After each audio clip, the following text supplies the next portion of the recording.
The NFL season is here, and the Lockdown Defense Sports Network welcomes you to another NFL season. We are here to give you a front row seat to the pulse of the NFL. Join us every Tuesday night as we break down the latest news, dissect the hottest headlines, and fire off fearless predictions that might shape the future of the league. From the locker room drama to game-changing plays, we're just not watching football, we're living it. As the entire hit squad with young RG Robert Garcia, Coach Mike Dub, the real AG Alex Givens, and yours truly, Coach Defense, joins forces with the NFL Nation Live crew, Ref Guru, Violator, and the Saudi pirate himself, Captain Jack Rackham. So buckle up, because this isn't your average recap. This is the Lockdown Blitz, where the takes are bold, the insights are gritty, and the passion runs deep. Let's go.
To all my heavy hitters and lockdown defenders, welcome to the Lockdown Blitz.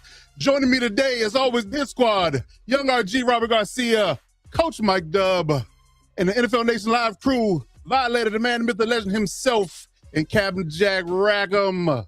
Gentlemen, what's happening?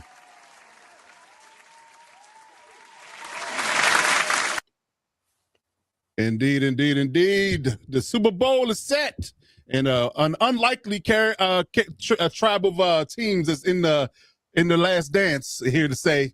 I don't think we had in this pick. I mean, this has been a year, though. Let's just be honest. We don't know anything for the majority of the year, and we still don't know anything when it comes to predicting the Super Bowl, because nobody had on their bingo card the Seahawks, or the Sea Chickens, as people are calling them nowadays. I found funny.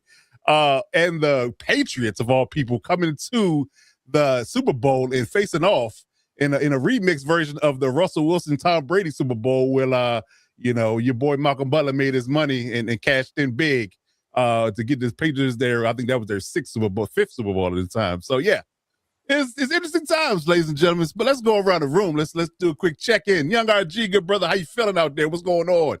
Feeling pretty good, man. Feeling pretty good. We obviously finally got the official signing of Mike McDaniel. So very happy about that. Yes, indeed. Yes, indeed. Things are looking up in Charger land for sure. For sure. Definitely.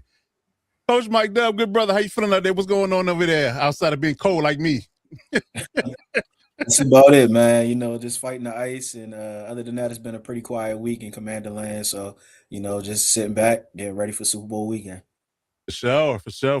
Violator, good sir. How you feeling out there? You doing a complete flip of what we're doing. You over there trying to dodge the heat. What's going on over there? Hey, man. Life in SoCal, man. It's beautiful. But doing great.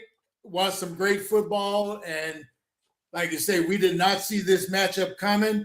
Most of us. I couldn't have pulled that out of a hat. But It is reminiscent of a previous Super Bowl. And my hot take is, will they pass on 4th and 1 instead of running the ball? Or they run.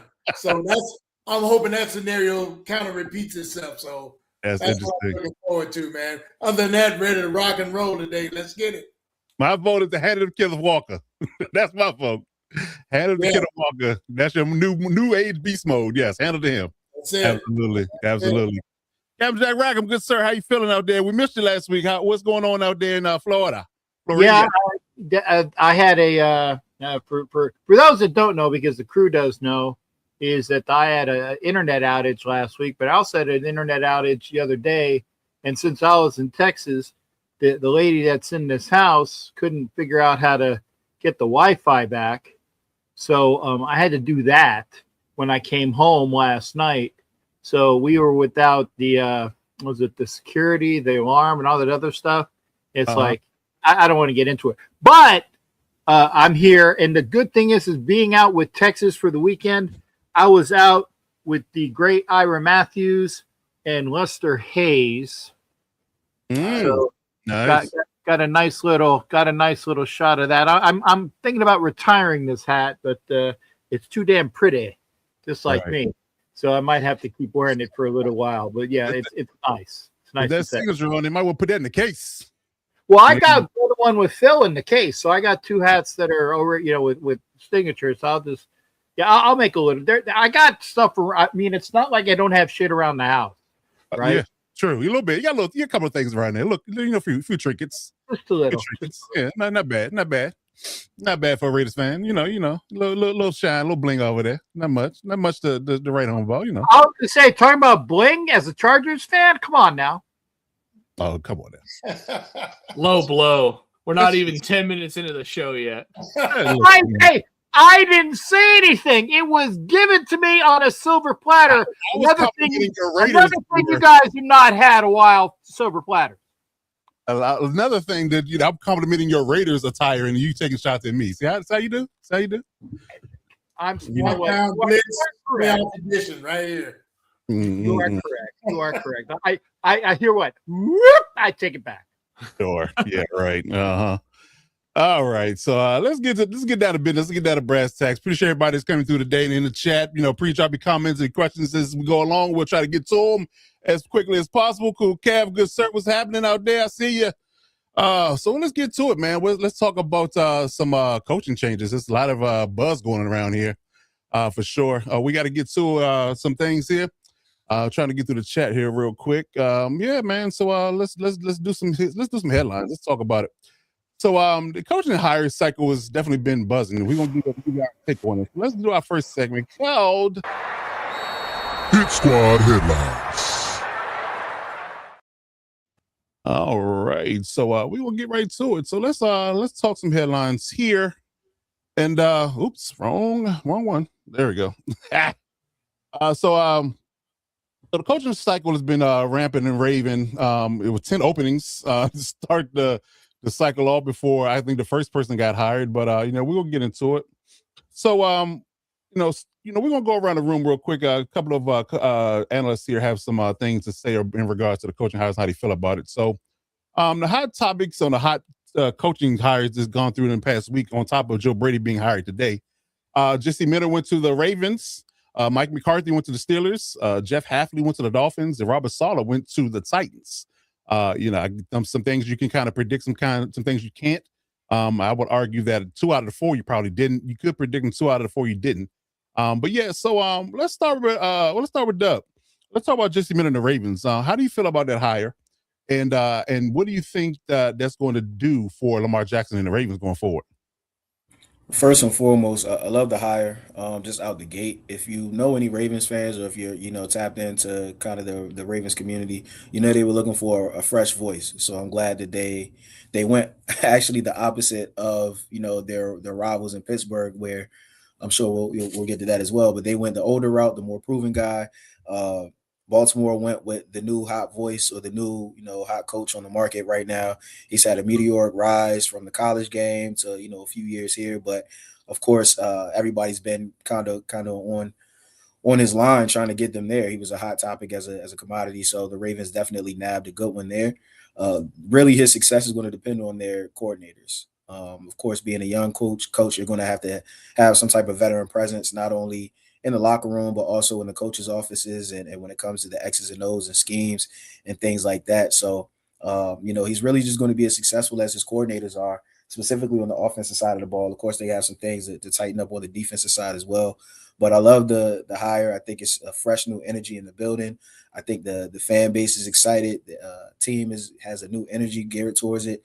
And, I think they have a chance to be really successful. So I love the hire. I love the fit. I think it's a good match. I like it. Okay, good stuff. Good stuff. I'm gonna share my own sentiments in that space. I kind of predicted that the Ravens or the Steelers job, and I think then because he was such a high commodity, like you said, he can kind of do it at Ben Johnson, take the Ben Johnson route and say that I can ultimately pick the job I really want. And picking a pillar of stability organization like the Ravens or the Steelers, for that matter, they give you a long runway. They don't, have impatience with you and things of that space. I think that was a great move for him because that allowed him to grow because this is his first time out as being a head coach. So that is definitely something that you need to have is some trust and some leeway to kind of figure it out and get things right and get things going. So so I definitely believe that that's definitely a good hire for them. Again, defensive minded coach. He's definitely been a very promising and very productive for the Chargers. We can get into the idea of them wasting their time with him because they couldn't get the offense right. But he definitely he turned defense around, overnight. Quite frankly, because they were one of the top scoring offenses or defenses, I should say, in the league with his 2 years there. So yeah, nothing but good things to say about Jesse, and I wish him well. It sucks for us to lose him, but with a guy that's with such talent, if he wants to be a head coach at some point, hell, you can't deny the man his progress, right? So you can't hold on to someone for so long. So kudos to him. Yeah. And I really hope that they, of course, Baltimore is a defensive city. When it comes to that identity of that team in the past, they've always been a good defensive team. It was kind of strange to see them giving up as many points as they did. So, not surprised to see them go that route with a head coach, another defensive or a defensive minded head coach. I think that's the first line of fixing the ship right now is getting that together. And then, of course, on the other side, making sure that, Lamar can come through and has everything he needs to stay healthy, first of all, but then, of course, take it to the next level. So I like the fit. Yeah. I'm curious. I'm hearing rumblings about them hiring Kingsbury as their OC. I think that would be a slam dunk as well. So I think they need to go ahead and do that. But yeah, for sure. And then, but you're right. I definitely agree with you. It really hinges on their OC. What is my old saying? If you are a defensive minded head coach, you got to have a rock star OC. Now, to Cap's point, you might not hold on to him for long, so you might want to have 2 or 3 in your Rolodex. But if you want to win games, early and often, you need to have a good OC if you're a defensive minded head coach. So definitely got to figure that out and get somebody that Lamar is going to vibe with. Yeah, absolutely. That's the key right there is the locker room, and that's probably why I love this pick so much is because it felt like they're in tune with what the players wanted and what the majority of the Ravens community wanted. So a part of just being successful is having the energy and having people on kind of on that side. So we've heard talks about Lamar having a say in who they wanted as the coach, and I'm sure he'll probably have some type of voice. Of course, not all the power, but he'll have some type of voice in the offensive coordinator as well, which will go a long way to having the locker room on your side. So all power to him. Indeed. Any more commentary about Minter before we move on to the next coaching hire? Yeah, echoing that we wasted his time here because goddamn, man, he's going to be a hell of a coach for the Ravens. Yeah, it really is. Again, it was so I was hoping against hope that we could form a legit dream team with him staying one more year with having Mike McDaniel, but it didn't pan out. But and then we lost Jonathan Gannon to the Packers, so we got to go deep dive and find a replacement. And it's going to be some big shoes to fill, in all honesty, for LA. The offense will be better, but we can't have the defense completely fall apart and be a Jesse Minter style, not Jesse Minter, but Brandon Staley style defense forward, because we don't want to have to win shootouts every week. We'll see how things roll. But yeah, so I'll be able to kudos to Jesse, wish him the best, and hopefully he won't get in our way. Yeah. That's for sure. Okay. You know those games are gonna be circled now. You already know that. Oh, absolutely. They already were when there was the brothers. Right, exactly. So you just it's heir apparent, I guess these young Padawan in Star Wars terms is now going to be facing them all, on a regular basis in the AFC. So yes, definitely looking forward to that, or maybe not. Just depends on how it goes. For sure. Okay. All right, so let's talk about Miami now. Let's move over to Jeff Hafley. He had a very interesting press conference in league. He turned a lot of heads in regards to his demeanor and his I guess you could say his serious attitude when it came down to him being the new head coach of Miami. So, all right, RG, tell me what you think about Jeff Hafley and the hire in Miami. Do you think it's a good fit? Do you think it's going to work? What do you think about that particular hire? I think it's a decent replacement for Mike McDaniel. I think I like the shift from an offensive-minded head coach to a defensive-minded head coach. I think, you can get a good enough OC. The Dolphins are in it's such a weird state that their team is in currently, because the starting quarterback who's getting paid a boatload of money isn't the starting quarterback anymore. You have really no idea what Quinn Ewers is going to be. If anything, you're not drafting high enough, and this isn't already a highly touted QB draft either way. It pretty much is going to be Mendoza and as the quote unquote surefire pick, and that's pretty much it. So I think this is a good hire to kind of right the ship, and if they truly do decide to stick with him, because I feel like the Dolphins are facing a rebuild. I think that's pretty certain. I don't know what's going to happen with Tua, if they're just going to straight up cut him, if they're going to try to find a trade partner for him, although you would probably have to give picks along with Tua to trade him, just because other teams are not going to want to take on that massive contract, without a little bit of compensation. So we'll see what happens in that regard, but I think this is a solid hire for them to just kind of regroup, right the ship, maybe get that defense, up and running and be able to compete at least somewhat in your division. It is a brutal division you're in with the Bills, with the Patriots.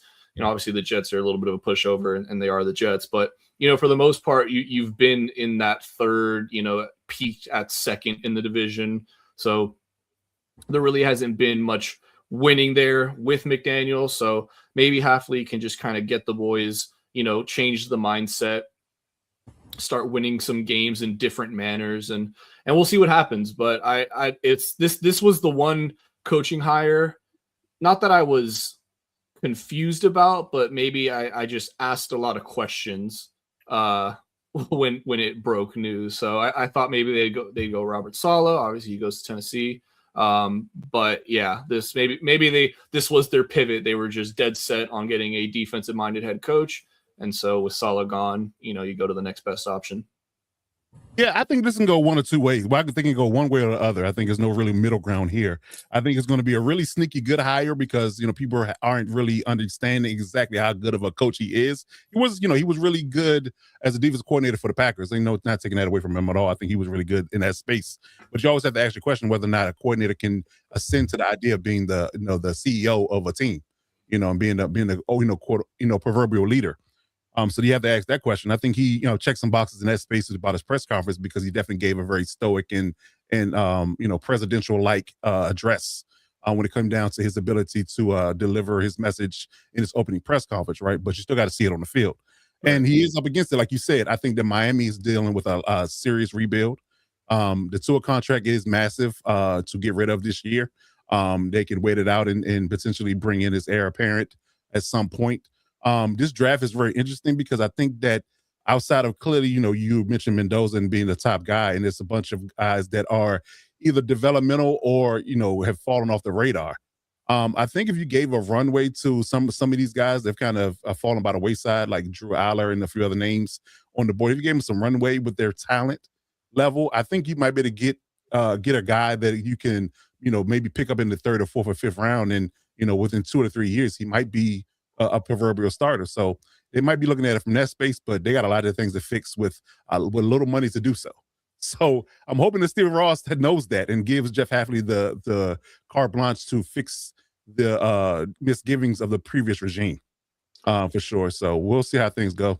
I will say too, to kind of finish your point about it going one way or the other, it could go very well with, like you said, it's a fresh new face and completely changes the culture in there. Or it could go the Brandon Staley route where, having a premium pass rusher a la Aaron Donald helps a lot and, kind of makes it a lot easier to run a defense when you have that surefire piece there on the D line. So he obviously doesn't have that in Miami.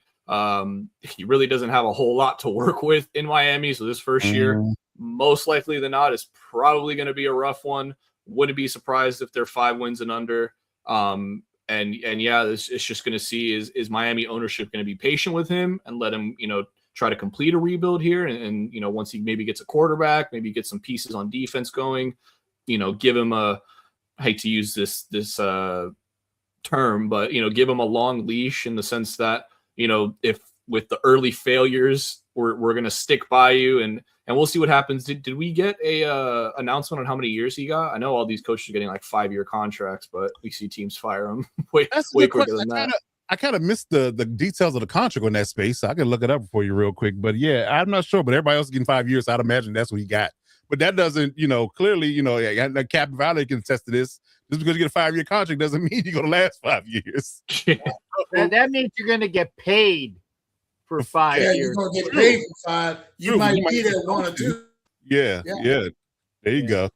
But on that Miami hire, I think that's mostly ownership laying down the law, so to speak, because this guy's bringing some rebuilding, yes, but they're bringing in a guy that has more structure about him, to say the least. Everything was what I've been hearing was kind of loosey-goosey under McDaniel.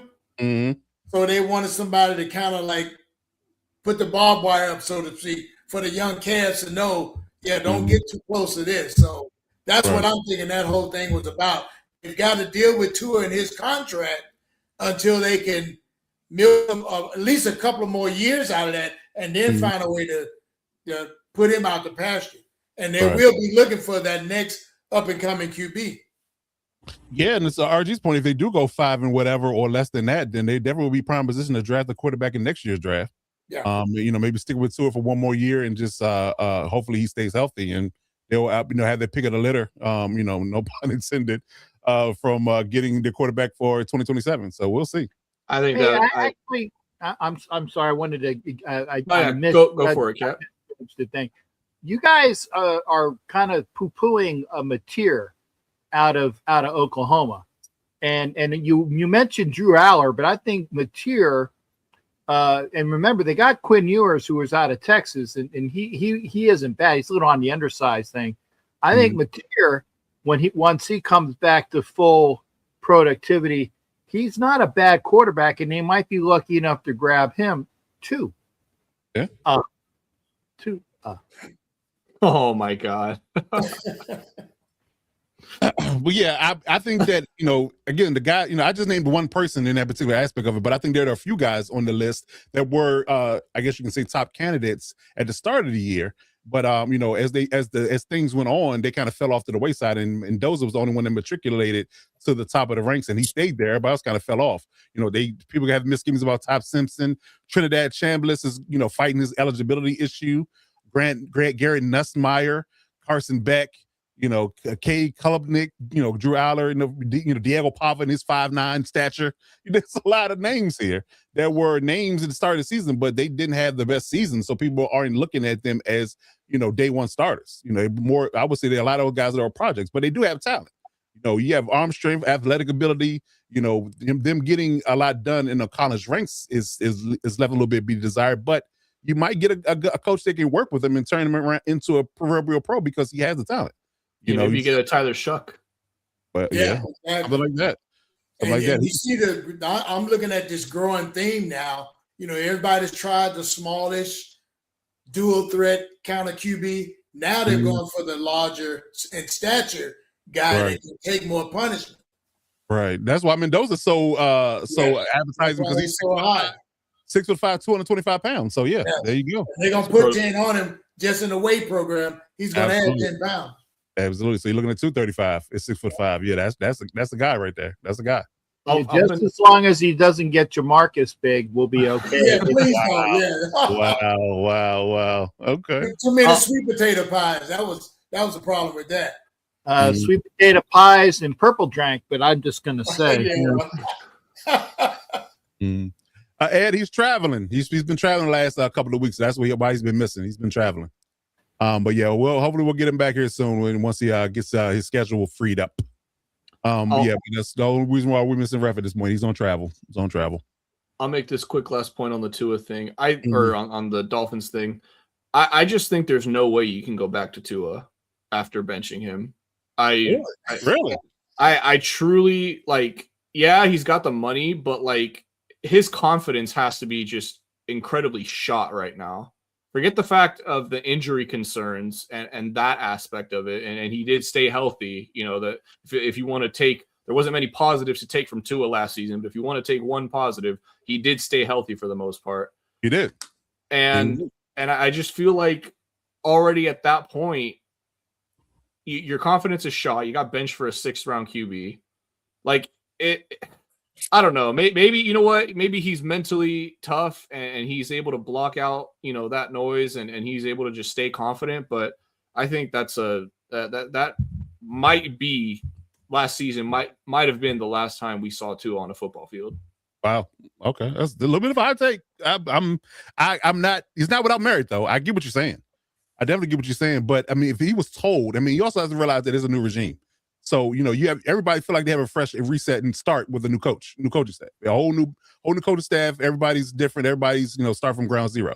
You can look at it from that space, and as well as if Mike McDaniel told Tua when he started Quinn Ewers in those games, they're like, look, we're out of it. I don't want to get you hurt. I want to preserve you for next year. So that's the only reason why we're doing it. We're just giving the kid a look, giving him some experience. We don't want to put you in harm's way. There's really no point in you playing. But he didn't never give him the inclination. Clearly Mike McDaniel's gone now, but he didn't give him an inclination that he would want to go and be the starter going forward. So if you told him that, if you had that conversation, then this should be fine. But if you didn't, then to your point, you could be looking at a situation where his confidence might be shot. With the injuries and the inability to pass protect him in a sense, all lines been bad, and you're not going to fix that overnight.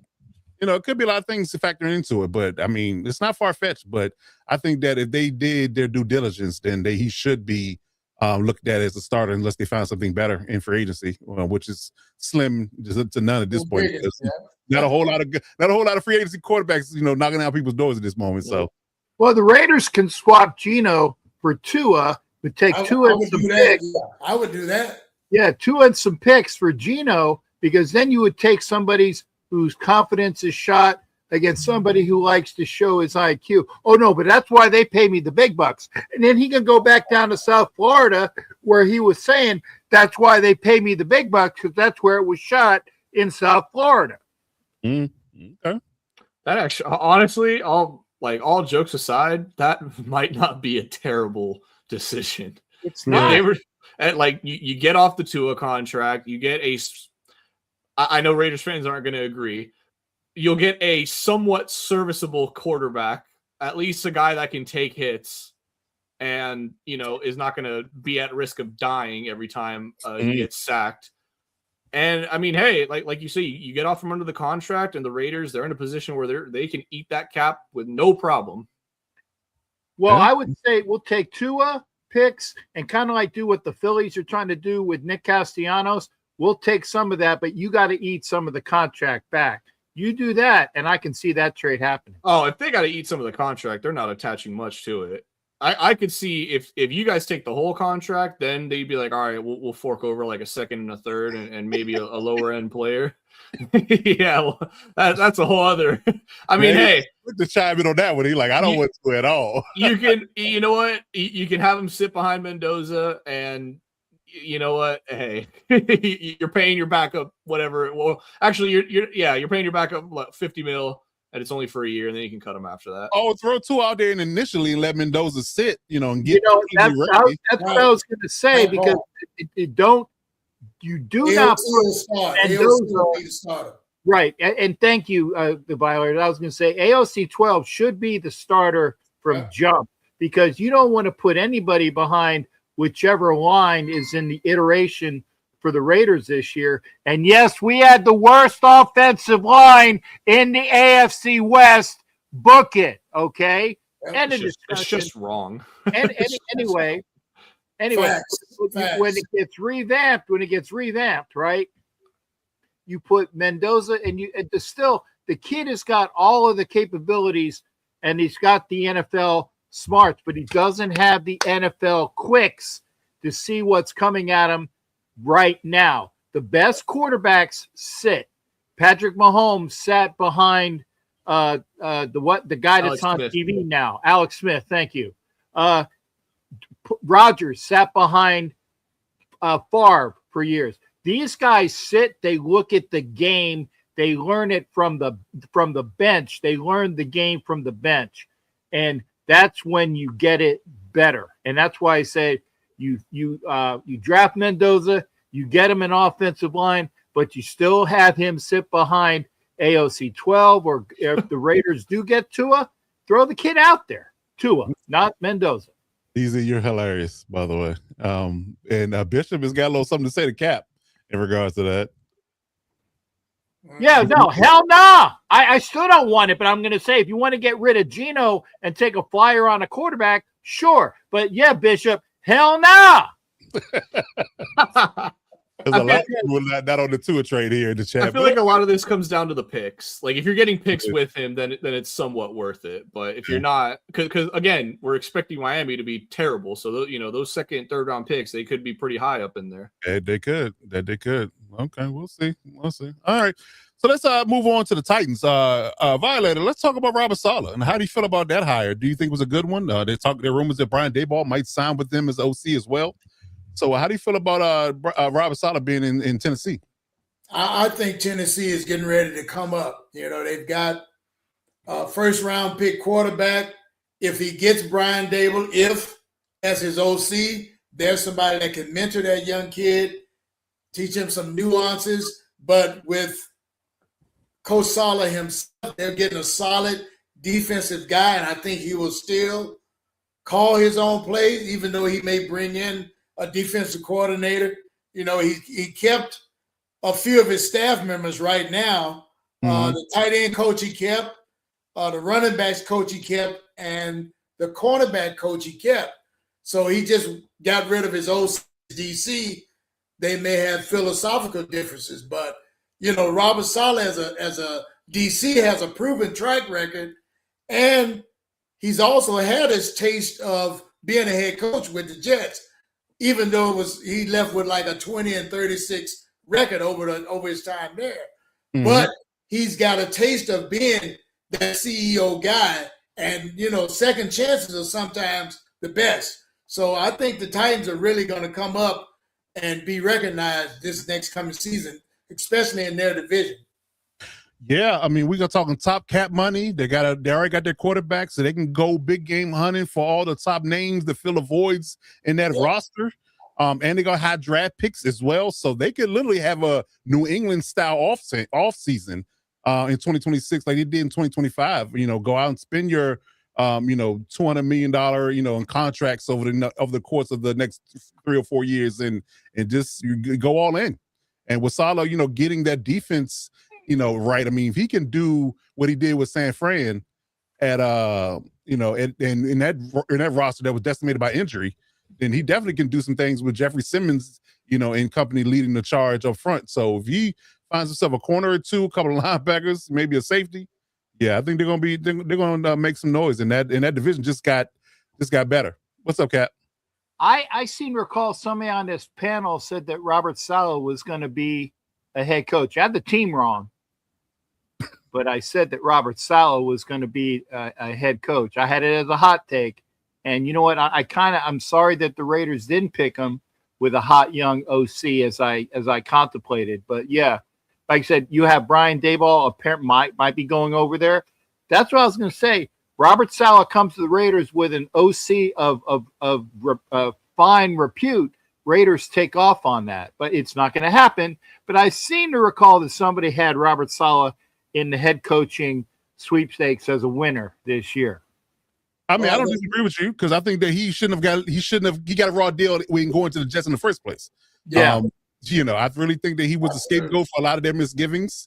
And you see how quickly they floundered and fell on their face the moment he left. It literally started falling apart the day he left. So clearly you could tell who the problem was from jump. And Harbaugh was smart to bring him back as the defensive coordinator for 1 year, and then boom, right back to another head coaching job, because he's a culture guy. I think he sets the culture. I think he gets really the most out of his players, and he's really good schematically. He's really good schematically. So I do believe that he's prime and ready to turn the Titans team around. And if he does get Daboll, you're talking about 2 former head coaches as running the defense and offense. That should be a winner, in my opinion. That's experience on both sides. Absolutely. I like the hire for sure. Yeah, okay. The Titans are definitely going to be one of those teams that like other teams just hate playing. They're going to be one of those teams that on paper. Yeah, they're kind of already like that now. Like they're just going to be gritty. They're going to be tough. They're not going to lay down, and eventually that's going to turn into wins. So they're going to be one of those nagging teams that you can never get away of, that you hate playing. Yeah, and if I'm the coach, I watch my back because I think that they're coming for, blood in that division. Because clearly the Texans, are a prime position as well as the Jaguars, based upon the last season. But the Colts might want to watch their back, because if they don't, the Titans are going to mess around and knock them off a few times and be at least third or higher in that division if they win games at the right level, for sure. That's a sneaky, nice, division of coaches right there. I mean, you got D'Amico Ryans in Houston, you got Liam Cohen in Jacksonville, Shane Steichen in Indy, and I get Indy, kind of floundered towards the end of the year, but I think we can all attribute that to Daniel Jones going down, and the fact that they were playing as well as they were with Daniel Jones at quarterback. You definitely got to give credit to Steichen there. So this is going to be a little, obviously no Super Bowl wins or anything like that between any of these coaches, but a nice young core of coaches in this division. I'm excited to see how it shaped up. You're seeing that trend of new juice in the NFL. Yep. And it's changing across the whole scape of it. And it's just, like we say, it's trending. That is a thing. It's not just a trend, because every team is copying the others, success kind of formula. So it's going to be interesting here for a few years now with this year's coaching carousel. That's going to set up other teams that's going to follow after this coming season. There's going to be another carousel. So listen, they turned over a third of the coaches in one season. Yes, in one season. Yeah, I think that was precedented, right? It was unprecedented. You're right.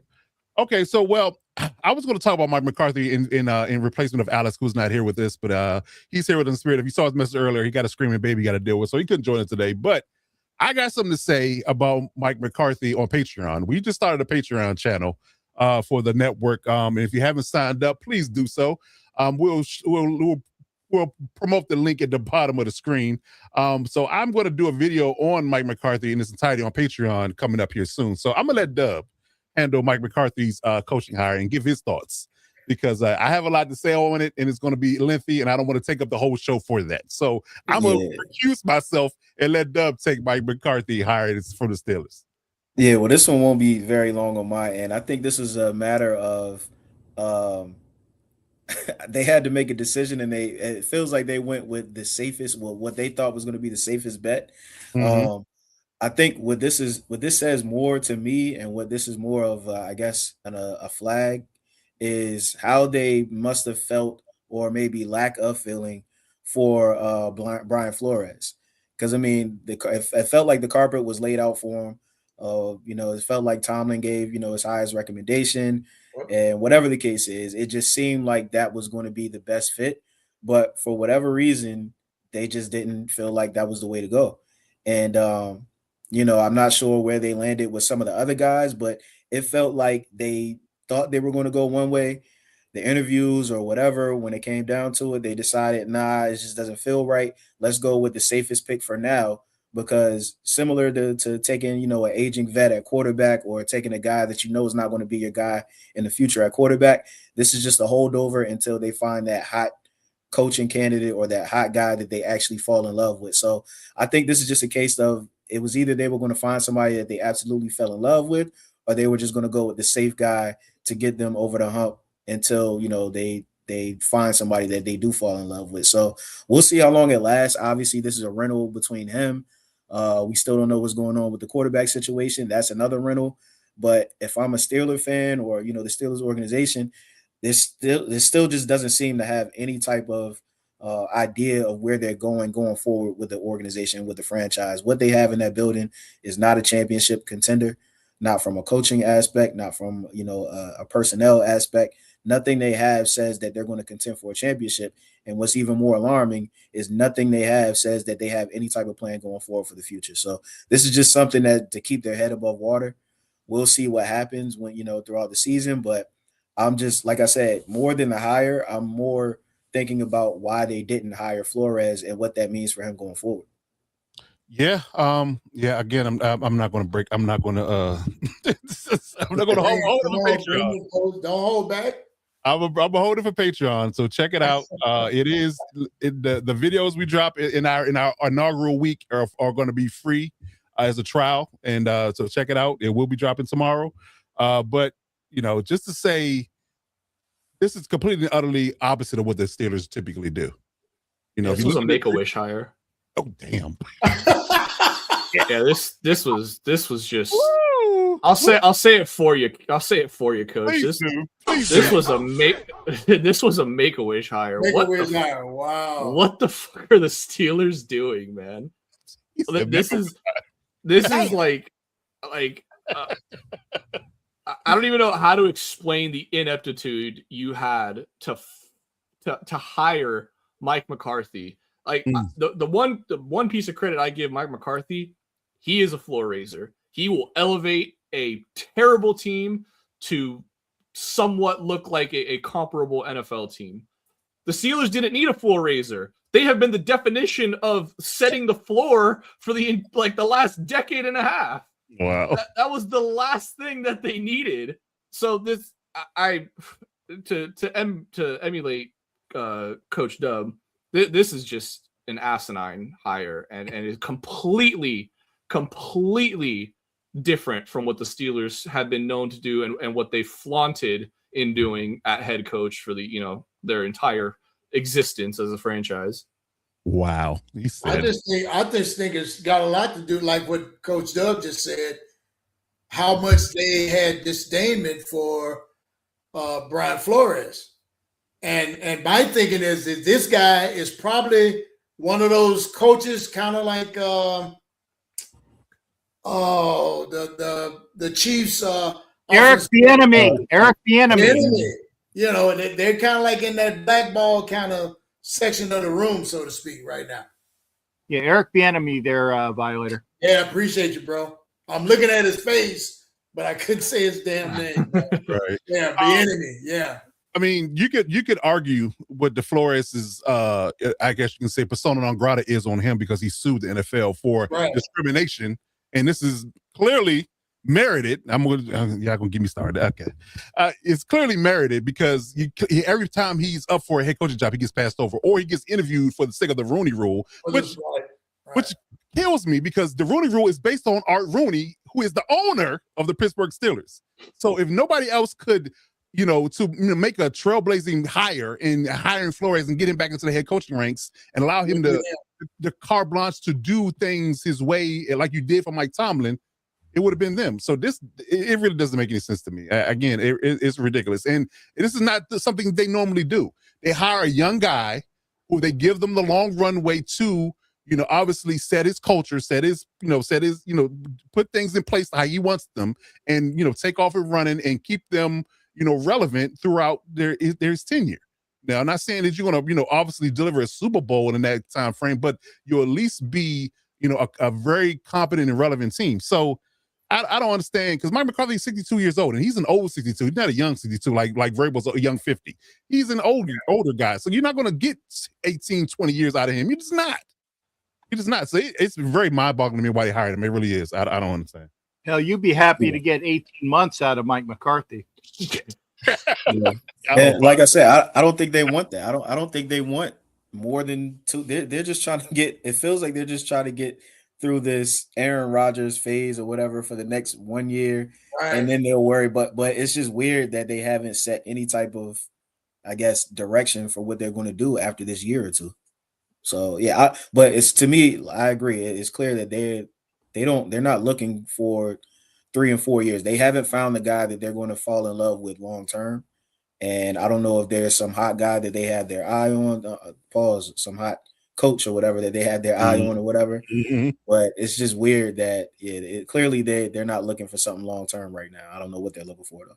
Which is crazy, but again, I mean, unless they got somebody that they have in mind, it's not going to be available to them until Mike McCarthy, completely and utterly, I think they're looking though, and I think McCarthy is just a bridge guy, like Dub just said. They're looking, but whoever they're looking for is not in this coaching cycle. Okay, that's fair. I agree. So maybe the Tomlin's resigning kind of caught them off guard, and they were kind of scrambling. That's why they're in this ballpark now. Maybe that's what it is. I don't know. And I think all that news is coming out pretty soon too. Bishop been teasing it all. I listen. I'm not touching it. I know, but hey. This is a big broadcasters. You know, I'm not touching that. I'm not touching that. I don't have my disclaimer video ready to let them know that we're not accusing anybody of anything. So I'm just going to keep my mouth shut on that one. But he definitely, if you're in the chat, he definitely has some tea on why you think Mike Tomlin stepped down. So we'll see. To be continued. To be continued. Indeed. All right. So that is it for our coaching hires. Anybody want to talk about Joe Brady real quick before we move on? I mean, clearly that came out today. He wasn't on the docket before we loaded up the show, but yeah, that's another interesting one for me. Continuity. I mean, he's been there with the team. He's been there with Josh Allen. Josh Allen is familiar playing under that offense. If they didn't think he had the chops, they went out and got somebody that they think it had the chops. I think it's a natural accession and in-house. And I think if you want to keep if you want to keep the band together, when you lose your lead singer, you have Phil Collins replace Peter Gabriel. You know, that's what I'm saying. Damn, Cap. Good ball, man. Good one. That's a good one, Cap. Oh man, that's a good one. I gotta give you credit for that one. That's a good one, brother. That's a good one. I like that. That is a good one. For those, for those who've been alive long enough to know that. Yeah. Oh yeah. Sure. But I think too, it was to keep Josh with somebody he was familiar with that can work with him. Mm-hmm. And basically the front office keeping him happy, because you've seen the guys that came through there for interviews and nobody seemed to fit. I thought David was going to be the guy myself. Yeah, I thought that as well. That was my pick, but clearly they went in a different direction. I mean, I don't see why, because clearly, Brady was his quarterback coach when Daboll was there, and then Daboll left, he got elevated. So, but have both of them together, I don't see the issue personally. But it's kind of a knock on Joe Brady because he's been an OC, and you kind of bring a guy in over top of him instead of his natural ascension. So you might piss him off this season. He might go somewhere else and coach. So you probably look at it like, I need to keep him in house. I don't want to lose him, so we'll just make him the head coach. Just like they say, we don't let your players leave the building. Yeah. Same instance with your coaches. Mm-hmm. Okay. Damn it, I put this thing on the screen. I mean, I didn't mean to do that. But yes, I definitely agree that definitely was the move. But we'll see how things go. And keeping with the music analogy, that would be like replacing David Lee Roth with Sammy Hagar. Just sometimes things don't happen. You're killing it today. Yeah. I'm just keeping with the same analogy there, Coach. I mean, I have the long train running going. That's a Doobie reference, by the way. See what I'm saying? All over it, man. You really are. Yeah. Okay. All right. So that's our coverage on coaching hires. So let's move on down the line. Let's talk about the conference title game. Let's get into some game recap real quick before we get into the rest of our show. So, like I said, it's to two teams, unlikely all space that I talked about at the top of the show. The Seahawks and the Patriots are now in the Super Bowl, and it was two interesting games. I mean, we kind of had a snooze fest in Denver, if you had to be honest about the situation. It was a little rough to stay awake to watch that one. Wasn't a lot of action. But the Rams and the Seahawks definitely made up for it. So let's turn it over to Cap first, talk about the Broncos game. What was your takeaways from the game, and how do you felt about how the game turned? Do you think that, because people are kind of browbeating Sean Payton for making that call and not kicking the field goal early, and then the weather got ugly, and then it just completely went off the rails. So what was your takeaways from the game, Cap, and how did you feel about the matchup? Okay, well, first off, I want to make sure that people understand that while the game was going on, I was at a Lester Hayes and Ira Matthews signing, so I didn't have to hear Tony Romo's voice. So that in itself was a blessing. Okay, and the TV was on enough where I can see what was going on, and in short. And the reason why that was a blessing, because I did not have to hear until I saw the quick broadcast today that had like about 16 minutes of the game with all I really needed to know. And it's like, Romo just I told you should have went for that field goal, when it was, fourth down and they turned the ball over on downs. And again, that's 3 points that you ultimately needed. But for those that didn't see the game and were spared Tony Romo, thank you for that. It looked like the Broncos were just going to go out, run away, and hide. 3 and out, 3 and out. But then they had like the quick strikes down the field with Jarrett Stidham playing the long-armed quarterback. Like hell, he was number 3 with the Raiders. It kind of looked like old boy Daryl LaMonica hitting Warren Wells down, except it was whoever that other speedster was for the Broncos. I'm sure DZ's in here. Mims, right? Yep. There you go. See, I pulled it out my ass. You have that. You had the long strike, and then and I don't know where the coverage was. I was with Lester when the guy caught the ball, and I'm like, where the hell is the coverage? And it's great to have a man as knowledgeable as Lester Hayes, and why the hell he is not in the Hall of Fame is beyond me. Okay, I'm telling you. Take the Stickum shit aside. The man could catch everything in the side. Didn't need Stickum.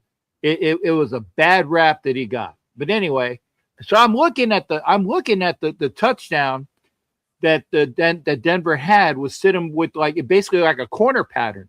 And I'm like, where the hell's the coverage? He goes, Cap, you got to see it. The guy bit. The guy did that little quick fake, and he went with the fake, and then he turned, and he was right. The guy went off the coverage, for that one quick jab, and the receiver was wide open. So there's your 7 immediately, right? And then it looked like they were going to go and get some more points when they turned it over. And again, I didn't have to listen to Tony Romo saying it.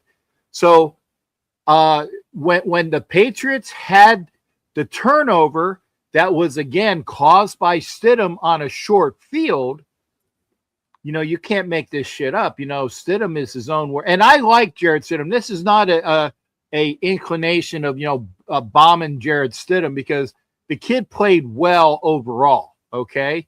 He was his own worst enemy at the inopportune times, but you throw a guy in there that hasn't had a start in like 2 years, but he knows the system, and he played well under the circumstances. But, Stidham has a lateral fumble, and again, because I didn't hear sound, I didn't realize. I'm like, that's a effing. See, I caught myself, Coach. That's an effing touchdown. When you see that it was returned by the Patriots, I didn't hear that there was a whistle. I don't know why they had a whistle. I guess a blown whistle call, but they ended up getting the Patriots the ball, short field. You got another guy who could run the ball in Drew May, whatever, Mr. May. Yeah. Some dude named May, who plays like the guitarist, the Queen. See, there you go. See, here's another one. Come on, man, Roger May, man, give me some here. I'm just going music tonight, baby. There you go. Anyway, so you get a tying touchdown. And then it becomes down to the things that you were afforded the opportunities to. The Patriots had the Broncos had an opportunity to get 3, they get 0. The Patriots get 3 at the beginning of the second half, because it was 2 missed field goals at the end of the first half, which is kind of foreshadowing of what was going on. You take the points when they're afforded to you. The Patriots end up getting a field goal before the blizzard from hell or Haiti or the Antarctic or whatever comes in and sweeps over the field. There ain't nothing going on, and the last ditch effort. But I'm going to skip ahead to the ending. The last ditch effort by the Broncos. The guy goes for a field goal, and it is blocked. And that's all she wrote. It was an entertaining game, especially if you didn't have to listen to Tony Romo. And the fact is that it would, but see, I like defensive slugfest. That's why I like the last game that the Raiders played, because it was entertaining. If not all in your face, it was something that you kept you in your seat. You didn't have to listen to it. You could watch it and see that there was a lot of, back and forth and hems and haws and oohs and ahs. That's football, damn it. I wish we had more of that. Yeah. I mean, I like sound defense if nothing else. Just to say that part. out loud. You want to see some scoring. You don't want to see a 3-3 ball game, and I think that's what the NFL is trying to get out of, or have been trying to get out for the last 10 years per se. Especially after that I think they really had enough with that Patriots Super Bowl a few years ago. Was against the Rams? The Rams, with Jared Goff. It was like 10-7. They don't want to see a 10-7 Super Bowl. It was 10-3. 10-3, yeah, right. So it was brutal. It was brutal to watch. So I think they had enough of that. They don't want to see that in the Super Bowl. So they kind of pivoted some rules here. But I agree with you. I definitely like sound defense and defense to show up at times where it needs to show up at. So I'm definitely not going to knock that. But overall, it would have been a 10-7 ball game, and clearly we took that field goal early when the weather wasn't bad. And that's the only thing I really have a knock on Sean Payton for. You had to know what the weather was going to be like. Yep. They were calling for snow from the jump. So you were lucky and you were blessed to have the first half not be affected by snow. But damn, when the snow hit, it hit. And it affected the game completely and utterly, and it took the life out of the game in its entirety. And it affected the kicking game, it affected the passing game. I mean, everything. And when that goes down to the playing defense aspect of it. When you know a team can do nothing but run, that makes it easy for you from the defensive side of the ball. You just load the box and dare him to throw because he's not going to be able to complete a pass over 5 yards. So yeah, it's an interesting dynamic. But yeah, Sean Payton, he's on a rampage because he fired all his coaching staff after this. And the OC and a few other guys, they got the boots today. So yeah.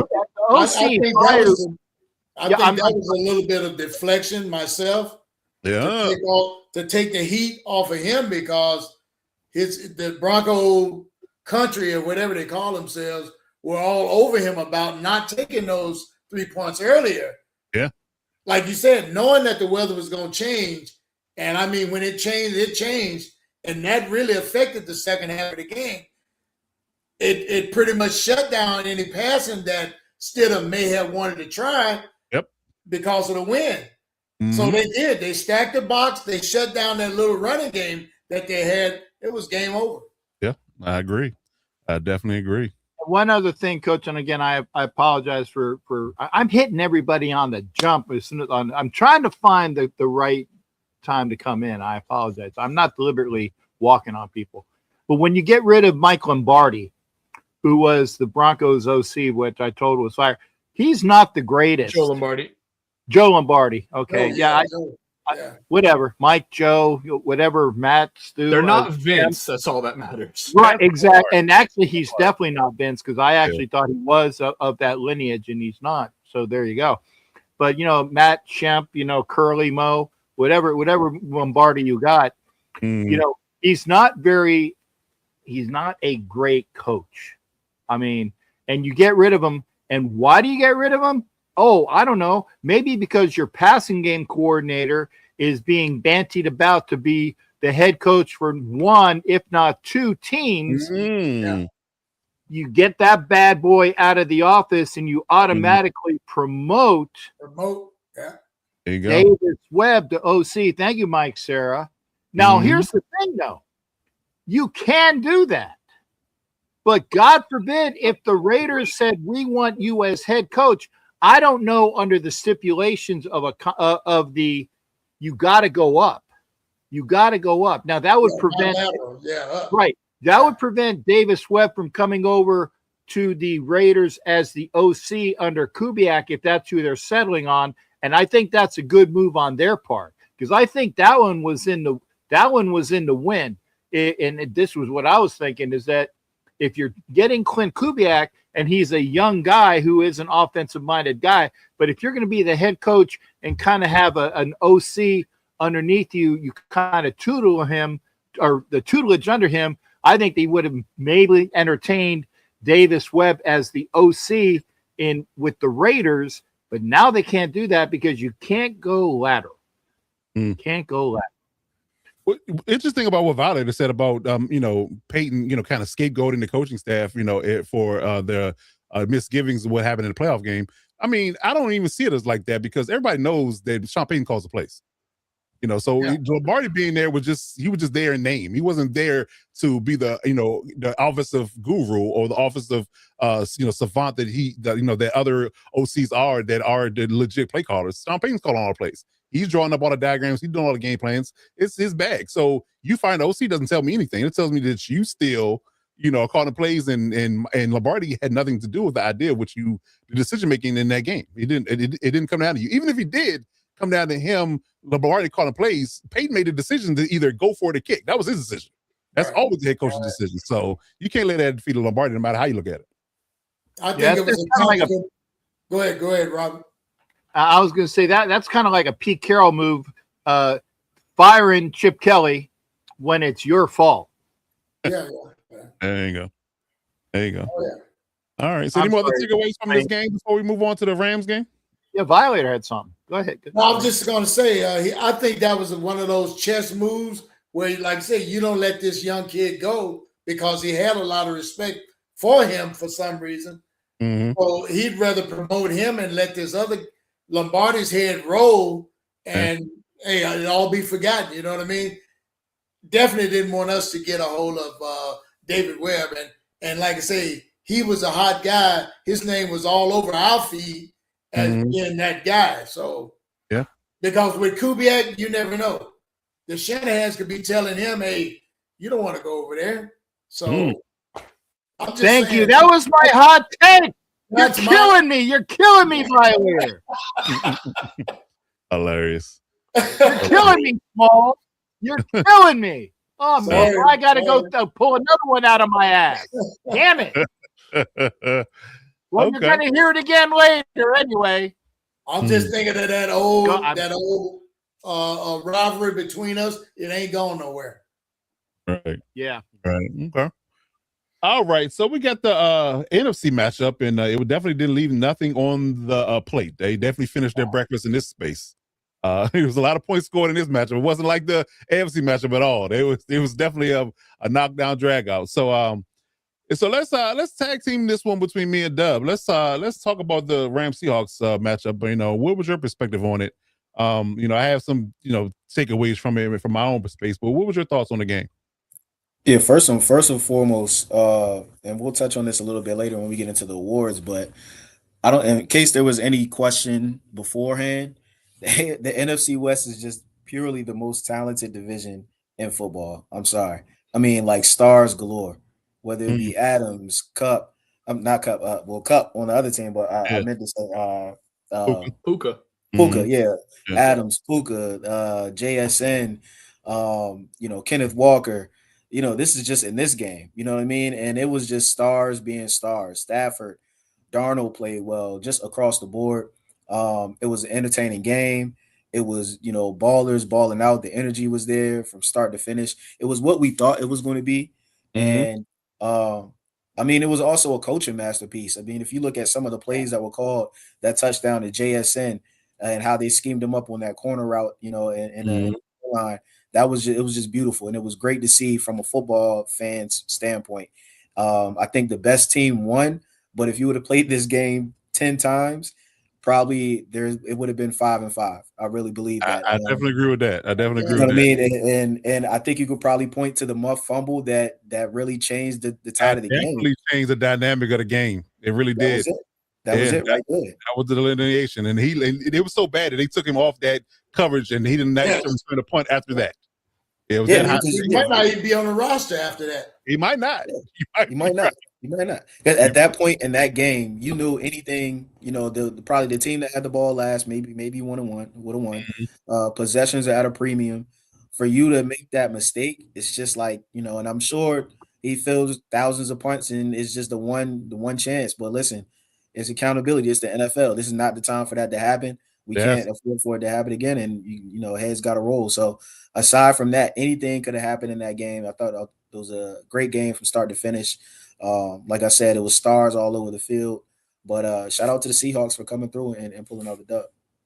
Yeah, definitely that. I mean, clearly, I was rooting for the Rams because that was my pick to make us to the Super Bowl, and I made that pick at the top of the season. So they got me close to being completely, utterly right, but they, fell short. And that muff punt definitely changed the dynamics of the game. And then fast forward into them going for it on fourth down in the mid fourth quarter and not getting it, that utterly, changed things as well. So people argue, should McVay kick there and all that good stuff. I mean, with the top offense in the league, you trust what they come to do, and that's score points. So you trust their offense. You trust Matt Stafford as your MVP level quarterback, and you think with your play calling. You're a masterful play caller. I don't see the issue with the play call, with the decision. And I think that they would do that 9 times out of 10. They would still do the same thing if they were faced with the same adversity. On the other side of the ball, I really got to say this because I've been critical of him in the past. Sam Darnold plays his best football game at the most perfect time, and when it was utterly in completely needed. He had no flaws in his game on Sunday. You didn't. You're talking 25 or 36, 346 yards, 3 touchdowns, no picks. It's 127.8 quarterback rating. He played a masterful game.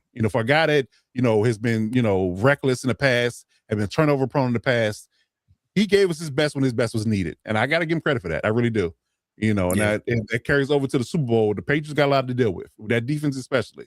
So we'll get into later on. We'll get into our Super Bowl conversation, but the Seahawks definitely earned it. I'm sure I share that in lockstep with you, Dub. They definitely earned every bit of that matchup, and they definitely went to the right team because they definitely played completely and utterly well, and they did not give up anything easy. It was definitely a tough game with 2 great teams.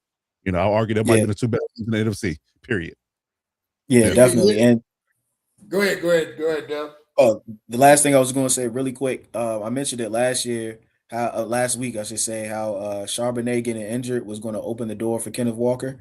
And I say it again, like running backs, they don't always get the same type of, it's like a 3-point shooter, right? Sometimes you got to get a rhythm. You got to get going. You got to get, things like that. And the NFL doesn't allow running backs to get that rhythm and to get going and to get a feel for the game because of injury and, almost low management. But there are a lot of guys that could be that bell cow and could be, amazing running backs and do the things Kenneth Walker did and the same things we see from Saquon, the same things we see from Bijan and the same things we see from CMC. There are a lot of backs that, can do similar type of things, but they just don't get the chance because they're splitting carries because you're trying to preserve their body. But I just wanted to shed light on, just the ability that Kenneth Walker, he brought a whole dynamic to their team that teams haven't seen all year round. And we might see it again in the Super Bowl. So, of course, you don't want to see somebody get injured for that to happen. But boy, I mean, he really put the NFL on notice. He's a dog, and he could be that bell kill running back. Yeah, as long as he's healthy. When he's healthy and whole, he's definitely a legit back, and he can do it all. And the Seahawks will have a decision to make because his contract's up. So they're gonna have a decision to make on him, especially with Charbonnet being hurt. Either whip out the franchise tag or open the checkbook. But I wouldn't let him walk out the door if I'm them. Nah, not at all. Okay, Viola, you had someone in this game? No, I was just saying, I was just going to reiterate about the outcome of the game and, listen to Coach McVay in the post game. The camera caught him a couple of times with expressions that you knew he didn't want the camera to see. So he covered his face and said what he wanted to say. But when he's talking, you could just hear that hurt when he said, we were prepared to walk out of here victorious. And so sometimes when you get that right cross and you don't see it coming, it kind of blindsided you. So like you say, now we look back to that kid's fumble. To me, that was a turning point of that game because momentum switched completely. Yes. And I was going to say about Sam Donaldson, there was a twinkle in his eye that he remembered all the stuff that had been printed, said, and song about him. It was like, eat that. That was the look that he had on his face after coming out victorious. Like you say, he played almost a perfect game. And he did. I mean, there wasn't no flaws. Yeah, and under pressure now, under pressure. Yeah, he got sacked 3 times in the game, but it didn't phase him. Yeah, it didn't phase him. Didn't phase him. I'll say this too about the Rams. People often forget that there are 3 phases to a football team. How about there is the offense, there is the defense, and there is a little redheaded stepchild, also known as special teams. And what has killed the Rams all year long, they fired their special teams coordinator midseason, something that Sean McVay never does. He always rides out his coach's paws for the entire year. And and then you can decide in the offseason to make changes or not. So that just went to show you how bad it was, the fact that Sean McVay made such a drastic decision. And, ultimately you try to replace it. It didn't work out. And what lost you the game the last time against the Seahawks, special teams, missing a field goal and a prime opportunity to set yourself up and, essentially walk it off. Same part here, a muff punt. And that was basically it. That, like you guys said, that muff punt was the game right there. It really was. It really was. So yeah, it sucks for them, for the Rams, perspective, because they were definitely, the top offense in the league all year long. But to my point earlier, Seahawks definitely earned it, man. They definitely earned it. So I gotta tip the hat to them for sure. Definitely a great game. Definitely gave us, for that trilogy, they gave us 3 good games. That's for sure. Oh, That's for sure. Yeah. And you got to figure Mike McDonald's stock went through the roof with that. You know what I'm saying? That hire for 2 years ago now is looking real well. Yeah. Shout out to John Snyder, from making all these moves and bringing all this together, because he is a visionary at this point. He is a visionary. He's rivaling Howie Roseman in Philly about his ability to get That's for sure. You have some, Doug? It's funny you say that. I was just about to say they got to get a shout out for their scouting department. Look at their draft picks, man. They have hit. They hit. They hit. Listen, we gush over that Nick Imawari pick. Yeah. He out there looking like an all-pro playmaker. I'm telling you, man. Like between Nick Imawari and Gray Zabel, and even going back a few years, like they've just been nailing their picks. They got JSN, the DB Witherspoon. I mean, they got playmakers at all levels. All levels. All homegrown developed. Exactly. And that's what you got to do when you're in the Pacific Northwest with nothing to do. All you do is sit around and develop players. What you got, Cap? I'll say you gotta love, and this is the at the very end. You gotta love Geno Smith going from an almost playoff team last year, gets traded to the Raiders, and takes us to the #1 pick. So that's a gift to keep on giving. That's like a case of chlamydia that has gonorrhea on top of it. Oh, Jesus Christ. Cap. Jeez, man. Hey, we're at 1 hour and 12 minutes in. Come on, man. You said the gift that keeps on giving. That's it. Hey, that's easy. I don't want that gift. Sorry. I'll pass. I think that's more like a curse. Return the sender. Return the sender. For sure. Those things do. That's for sure. Okay. All right, so we talked about the teams that we had some RG. That for all my sailor friends, Okay. All right, so to talk about the teams that made it, we have to talk about the teams that didn't and what they need to do to improve. So we're going to do our last segment maybe not. We'll talk about the Super Bowl potentially, but we'll talk about fallen teams. So the teams that did not make it, that got eliminated in this past playoff round, the Rams and the Broncos. So we're going to talk quickly about exactly what they think they need to do to improve in the 2026 offseason. So, we're going to start with Dub with the Broncos. Talk us about the Broncos and what they need to do to improve their stock and getting their, I guess you can say, bringing themselves back up to getting to the promised land in 2026. Stay the course. They're a bad play call and weather, and Mother Nature away from being in the Super Bowl. You know what I mean? Like, why would you? I don't even. And of course, Violator and Captain Jack, they had a pretty good theory as to why you would make the changes that they made. But aside from that, I wouldn't shake too many things up. I mean, we said it going into the offseason last year. They did a good job with filling holes that they needed to fill. They spent their money very well. Yeah. They got a pretty. They're not old. They're pretty young actually when you look across the board. Yeah. So, stay the course. Don't shake things up.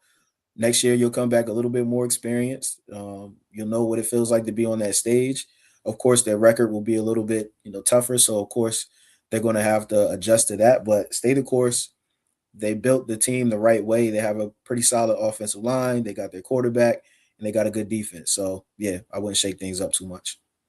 Yeah, I mean the new good news for them is that they're finally out of the Russell Wilson business after this season. So they got they're gonna have that money freed up in the offseason to kind of spend. But Not a whole lot. I think they're dealing about $30 million in cap space before they rework things potentially, but at least they're not, in cap hell with the Russell Wilson deal. So yeah. Yeah, and even with the free agency moves, like I will be very intentional with those where you're just not trying to bring in guys. It's all about preserving that culture. So whatever their locker room is like and whatever their culture is like right now, they have to just bring it back all off season. Drilling down how close we were. You know what I mean? I might have that score posted in the weight room all year round, so that you guys remember this feeling. You Yeah. remember what it was like to get this far. That's got to be the fuel. But when it comes to free agency, even if they have the money, that doesn't mean that you have to spend it if it's not going to be the right fit of a guy. Agreed. Maybe what I mean. So Yeah. they got what they need in that building right now. They do. Yeah, I definitely agree with that. Just building. I mean, O-line was the best in the league this year, so you keep that group together, obviously. Yep. You just add some, I guess you can say some young talent, or just some adding on or improving an area that you thought that you might be weak in. But yeah, I don't think that you should shock the system away, rock the boat too much. I definitely agree with you there. Okay. All right.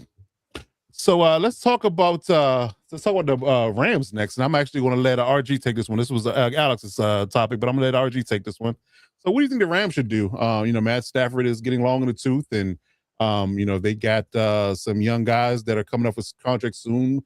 I think contract's not expiring, but Puka's eligible for extension. A few other guys that were drafted in that class. So, what do you think the Rams should do to improve their stock? And they got 2 first-round picks this year coming up. So, what do you think they should do?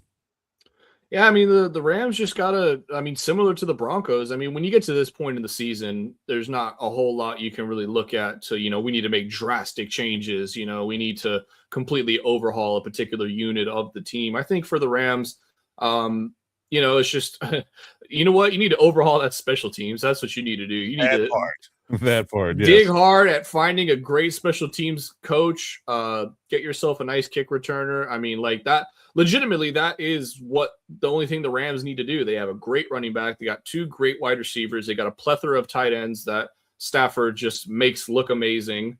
The defense got definitely a little shaky towards the end of the year. It started off hot, and they were flying around. That's why they, pretty early Super Bowl and MVP favorites for Matthew Stafford and them. But it started to simmer down as the season went on. Maybe you can attribute that to more film, things like that. Teams were able to adjust to some of the things they were doing well, but they have some great pieces on that D line in that secondary. So I just think it's more or less of the same for the Rams. They less what's his name? The GM for the Rams. You might be right. It might be Les Snead. Is it Les Snead? Yeah. Okay. I wasn't wrong about that. Yeah.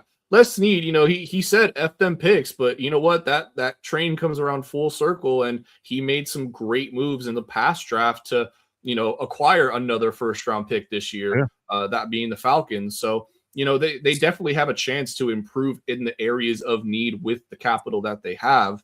And yeah, at this point, for the Rams, you're just, as long as Stafford is there, we feel like we have a chance. And, until we see some decline, and I really don't think you can say that considering he's probably going to win the MVP award this year. Right. Spoiler alert for the next segment.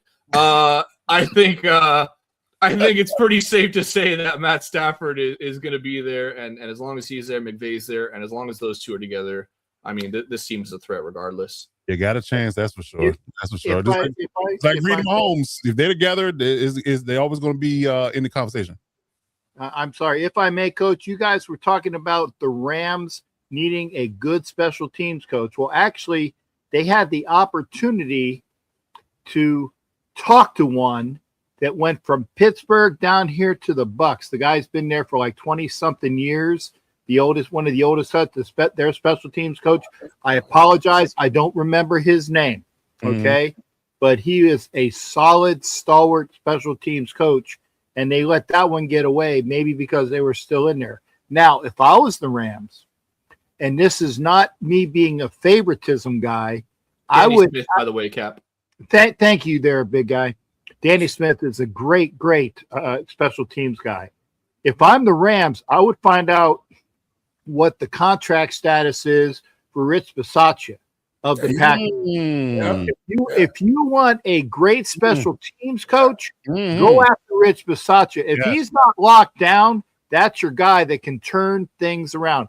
Not your head coach guy. I'm sorry, people were saying that he should have been the head coach. Yeah, Mhm. Rich Bisaccia should have been the head coach for the Raiders, provided you had an all-star OC and an all-star DC, and then you bring them together.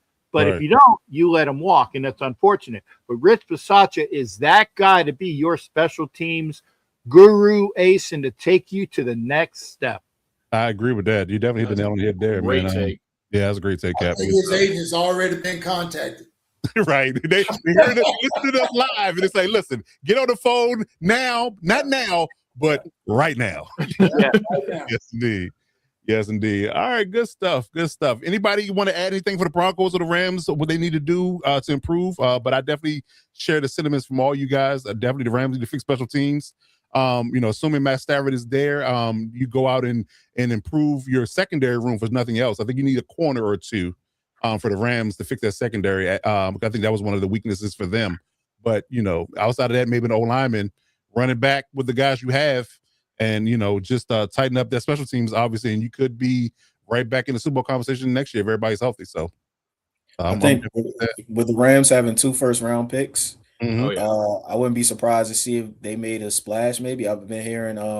I think Alex mentioned this before that the Chiefs may be looking to move McDuffie, or who knows what could happen. So they might be in the market for for a big trade with those 2 first-rounders.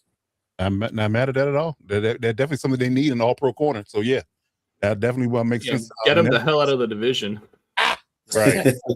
Just Please. a young guy that there's going to be a problem in the first round. Because they get a first round pick for him, that whoever they get in the first round is going to be a problem too. Because I think somebody broke the news in the chat and said they got Ruben Bain slated to go to the Chiefs in the mock draft at 9. So that's a problem.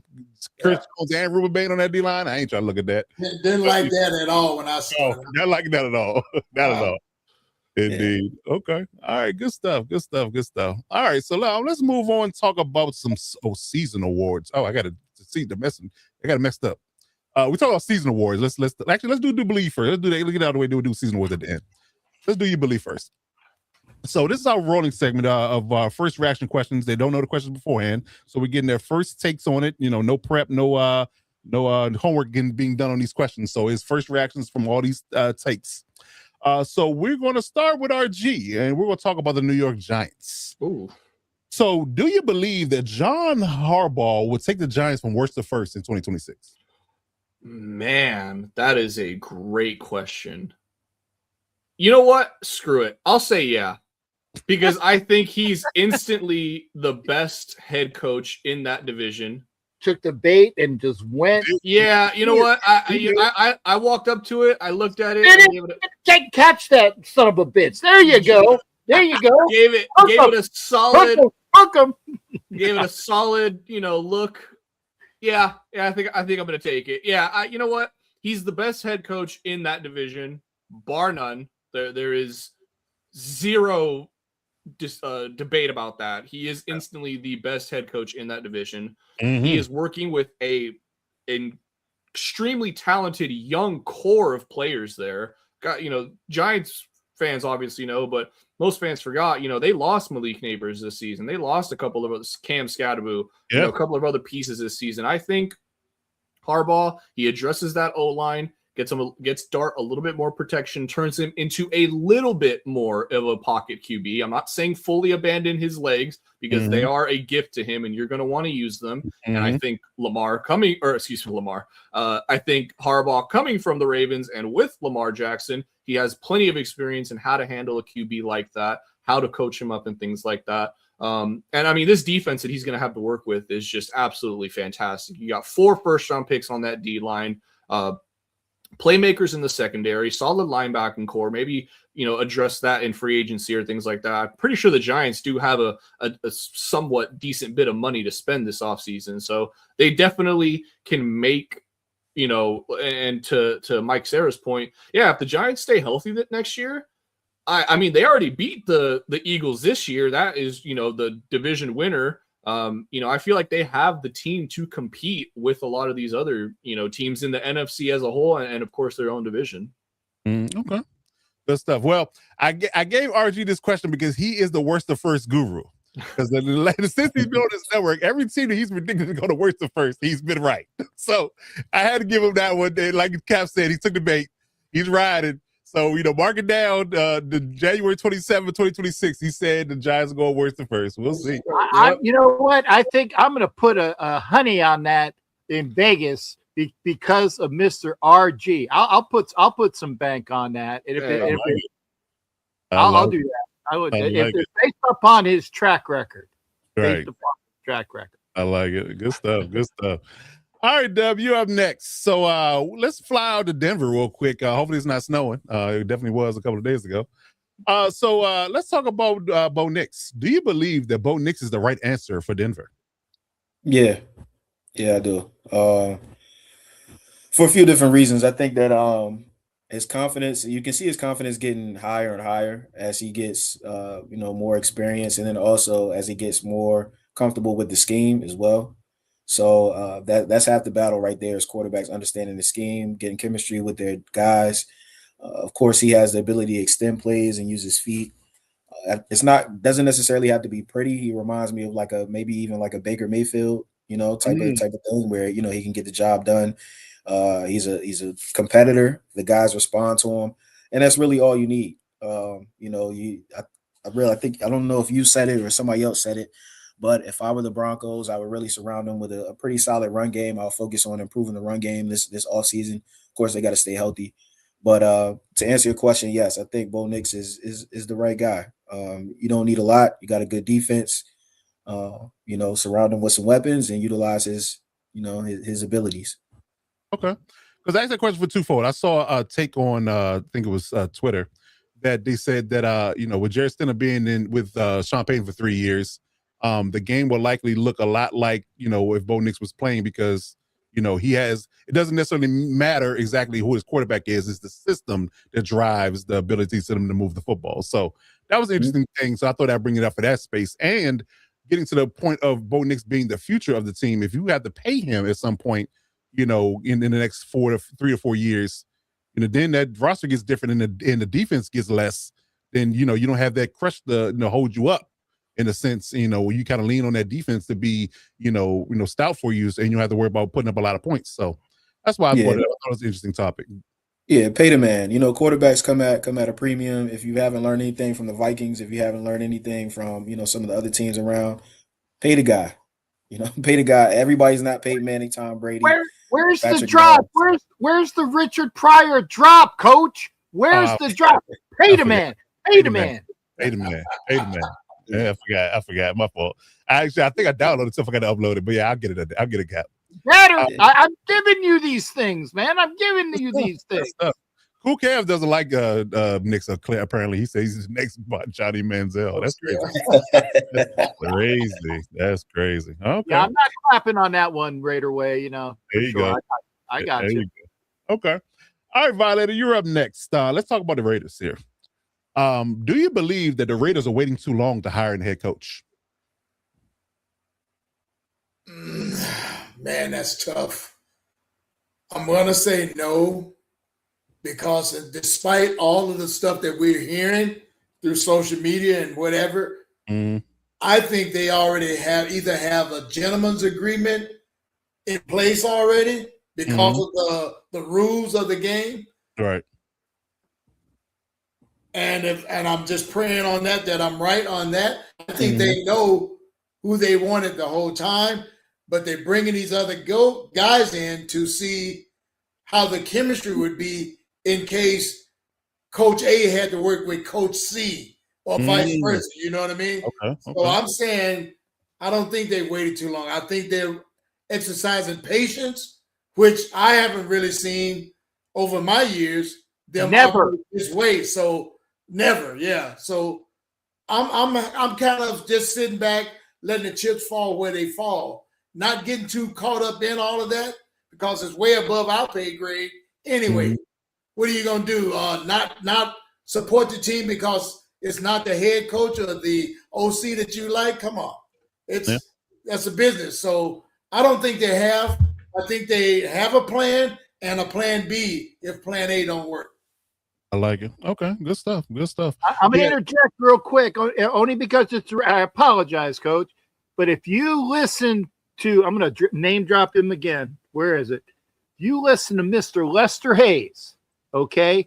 He's all about bringing, Grew, my man, Grew, my man. Yeah, that's good. And I said, no, Lester. I don't want to go Gruden 3.0, but he does love Gruden. But he says, and this is from Lester, and I agree with him, God forbid, and I'll talk about this in that statement I was talking about, I think the backup plan is Sean McDermott.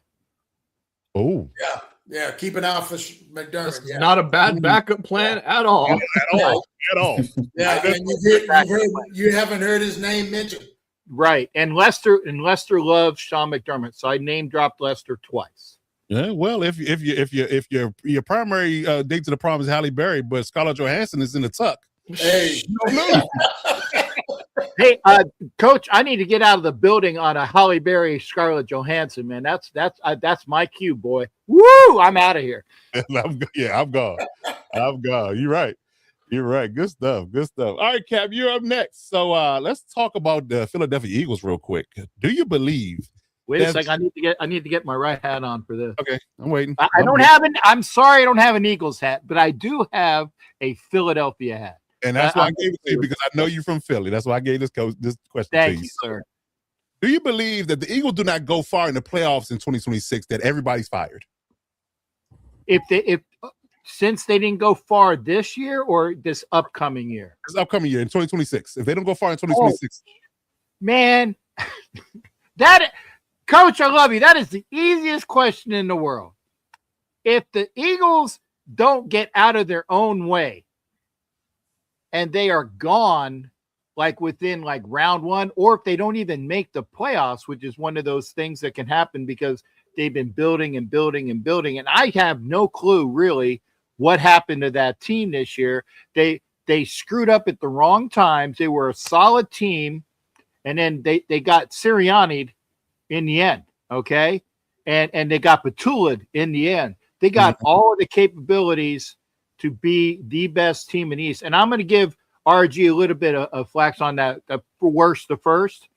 I think the Giants are definitely going to be a playoff team next year based upon Harbaugh taking that team and getting those guys back with Dart, with Neighbors, with Scatterboo, and the things like that. I would say that the Eagles. I don't see, Kev. I think you're wrong, sir. Roseman is the architect of that team, and Sirianni is effing that up. I did catch myself on that one, Coach. I said effing it up.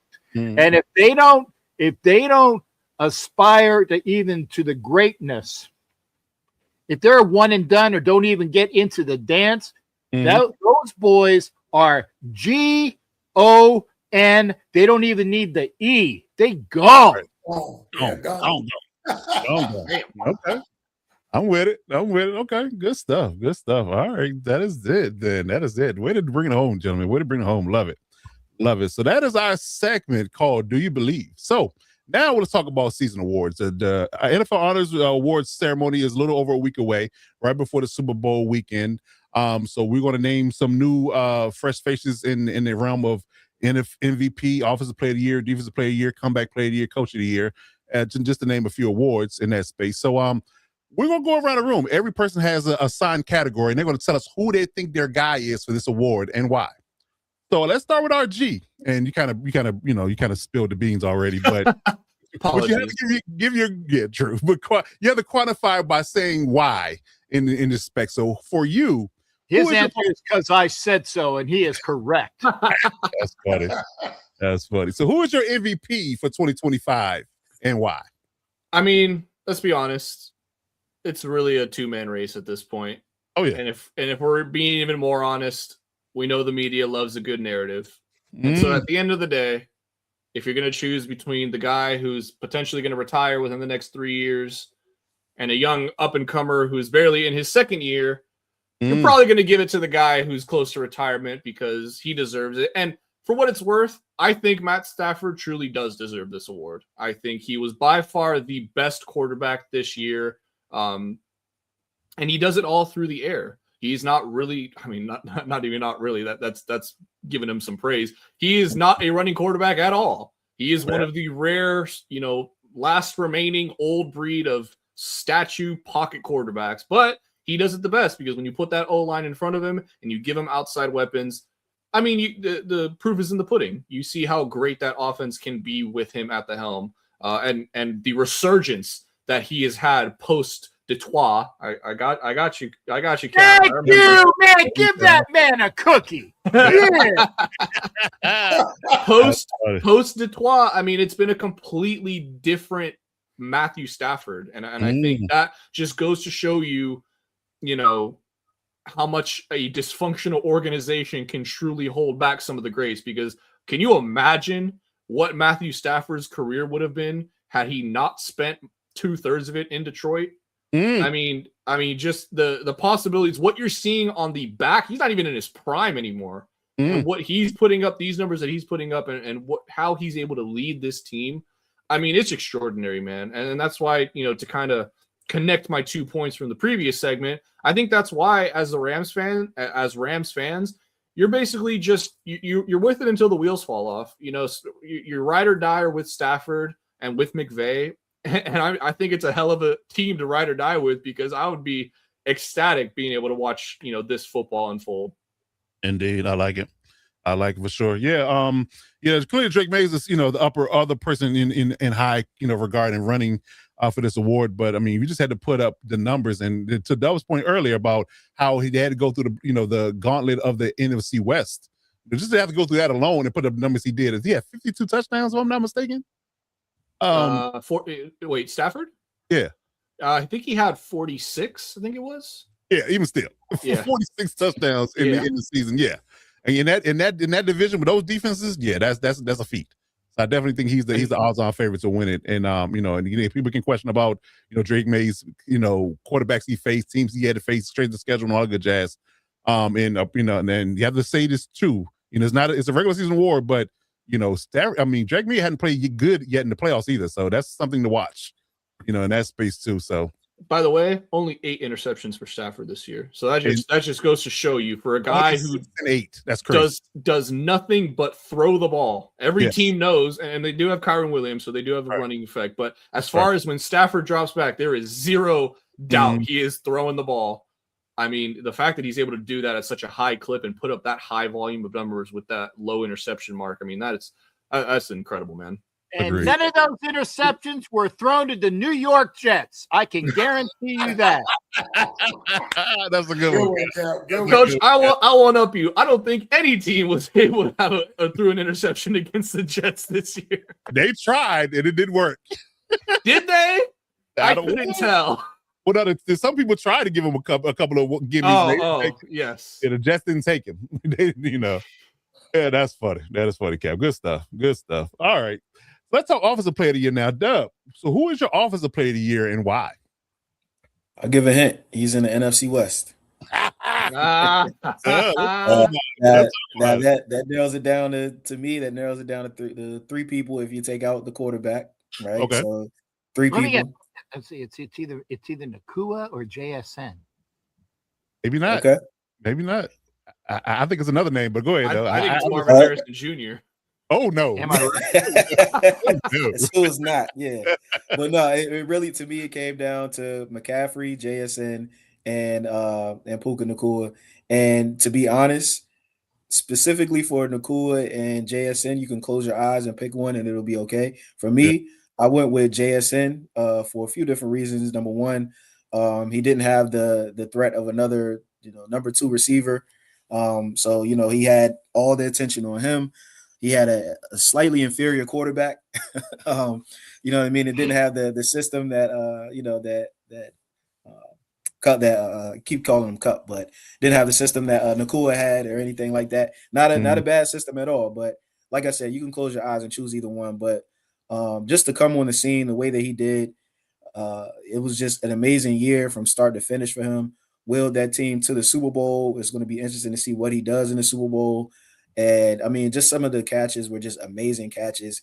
And the ability to get open, and it's not just getting open; it's a separation that he gets. Oh I mean, man, there are guys that like guys are not within 5 yards of him sometimes, yeah, and this is happening. It's crazy, and this is happening with guys knowing that he's getting the ball. I know. You know what I mean? Like like it's no if ands buts about it. You know he's getting the ball. Shout out to the Seahawks, like I mentioned earlier, they do a great job of scheming him open and scheming some of those things for him, but you just can't teach some of that route running ability. I think he has like definitely single digit drops. I want to say like I forgot what it was. I saw the number earlier. It'll maybe be like 3 or 4 drops this year, maybe even less, something like that. So, and for him, he's not a big guy, but his catch radius is just amazing.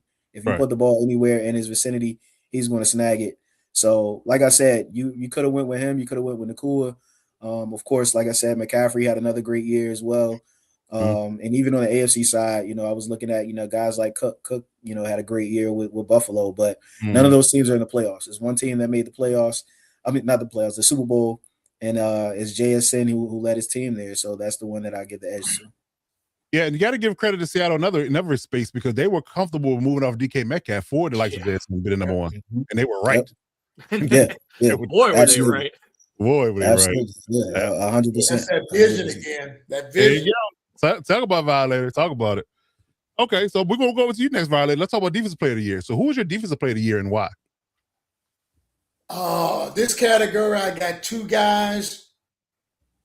One's a young and upcoming guy, and this other one is a proven commodity. And he epitomizes what that DPOY award stands for. Constant relentlessness and chaos, and he's number 1 on every opponent's watch list. He's Myles Garrett. He has to be. He has to Myles be. Garrett. Listen, you don't count Myles Garrett. If Myles Garrett doesn't win this award, just wreck it all. Tear it all down. Just stop having it. Stop having it. Yeah, just call it something else from now on. Don't call this guy, 23 sacks this season alone. Right. And like I say, on a team that still hasn't found itself. So, and it's almost an irony that he would get this award and his team is like going in the opposite direction. Yeah. I had visions of him being paired with Max, earlier, a couple of years ago when his contract came up. Yeah. But the price was too big to choke ourselves on, basically. $40 million. Yeah, that was just too much to take down. So, but like I say, kudos to this young man, and he's just growing. He's hasn't even peaked out yet, but he's just a relentless motor. He reminds me of the old school guys like your young bloods and just from KC, I'm drawing blanks. Thomas, Derek Thomas. Those kind of guys. I mean, and everybody's scheming to really take care of him, take him out of the game, and that lets his other teammates eat. So for that reason, that's my nominee for that award. And hats off to the guy because it's a joy watching him play football. Indeed. That's a good one too. Okay, Kevin Green. That's a good one too. Yeah. Oh yeah. Another motor. Yeah. The fact that they, trying to scheme against him and they still doesn't have no success. Inkling of stopping him. That goes to Dub's point earlier about JSN and just being completely utterly open, despite the fact that they know he's going to either try to sack a quarterback or catch the football. You can't do nothing with him. That give me LT vibes. That give me Lawrence Taylor vibes. When you just know that you can't do nothing with him. Now you block him with 2, 3, 4 people, you still not gonna do anything with him. It's a problem. It's a problem. What you try to do, coach, is minimize the damage. Yes. You want to minimize the damage. Agreed. You're gonna get some armor's gonna get chink, but you just try to, minimize it. So right. Don't let it go completely off the hinges. Yeah, don't let it completely off the hinges. There you go. As an edge rusher, to me, he's one of those generational guys. Oh yeah, and like I say, to play on a team that's like comparing him to Max, that's going nowhere fast. It's almost a waste of his talent, and he's just such a high commodity that other teams really can't afford to just, hey, I'll trade you for him. It's the money gets in the way of him going someplace else, and I think he settled when he stayed in Cleveland. I agree, and I would argue this because he's such a game changer that he can literally elevate, kind of like what they talked about Michael Parsons before he got hurt. He completely changes their defense. So a team that's in the running or can compete for a title, you put him out there on the team, he completely changes things. That go back to the Aaron Donald conversation. Aaron Donald changed the fortune of the Rams. So one game record of a guy like Myles Garrett on a playoff team automatically elevates them to be a Super Bowl contender, guaranteed. You were just mentioning the great LT. Now, even though he had all pro players and some Hall of Famers on his team, on his side of the ball, he was the one that everybody was watching. Absolutely. Oh, 100%. 100%. Yes, indeed. And that Browns defense isn't no slouch. They got some good players over there, too. Yeah, some good guys, they got some good guys over there. So, yeah. And again, but your point of contention and your first point of your scouting report say, we got to minimize Myles Garrett. That's your first thing. That is your first thing. That's for sure. Indeed. Okay, good stuff. All right, Cap, you're up next. We're going to talk Coach of the Year, and there's some good candidates in this one. This coaching cycle has definitely been good. You got Mike Vrabel, Ben Johnson, Leon. But whatever. Okay. First off, who's your coach? It doesn't matter. Okay. First off, I want to make sure there is a special guest that I have to bring in here. So give me like 1 second. Okay. Uh-oh. This ought to be good. There's yeah. Now, how do you do? Oh, Lord. Here it is. My man, how you doing there, Coach? Young RG? My man, Coach Dub, who always drops that damn mic. That mic might have some more shit on because it's been dropped so many times. And then my man, later. Gotta say, this is a hell of a show, and I'm glad that Jack had a chance to give me some air time because Coach, you were talking about there's this guy and there's that guy and there's the other guy. I don't want to hear it. I don't want to hear it.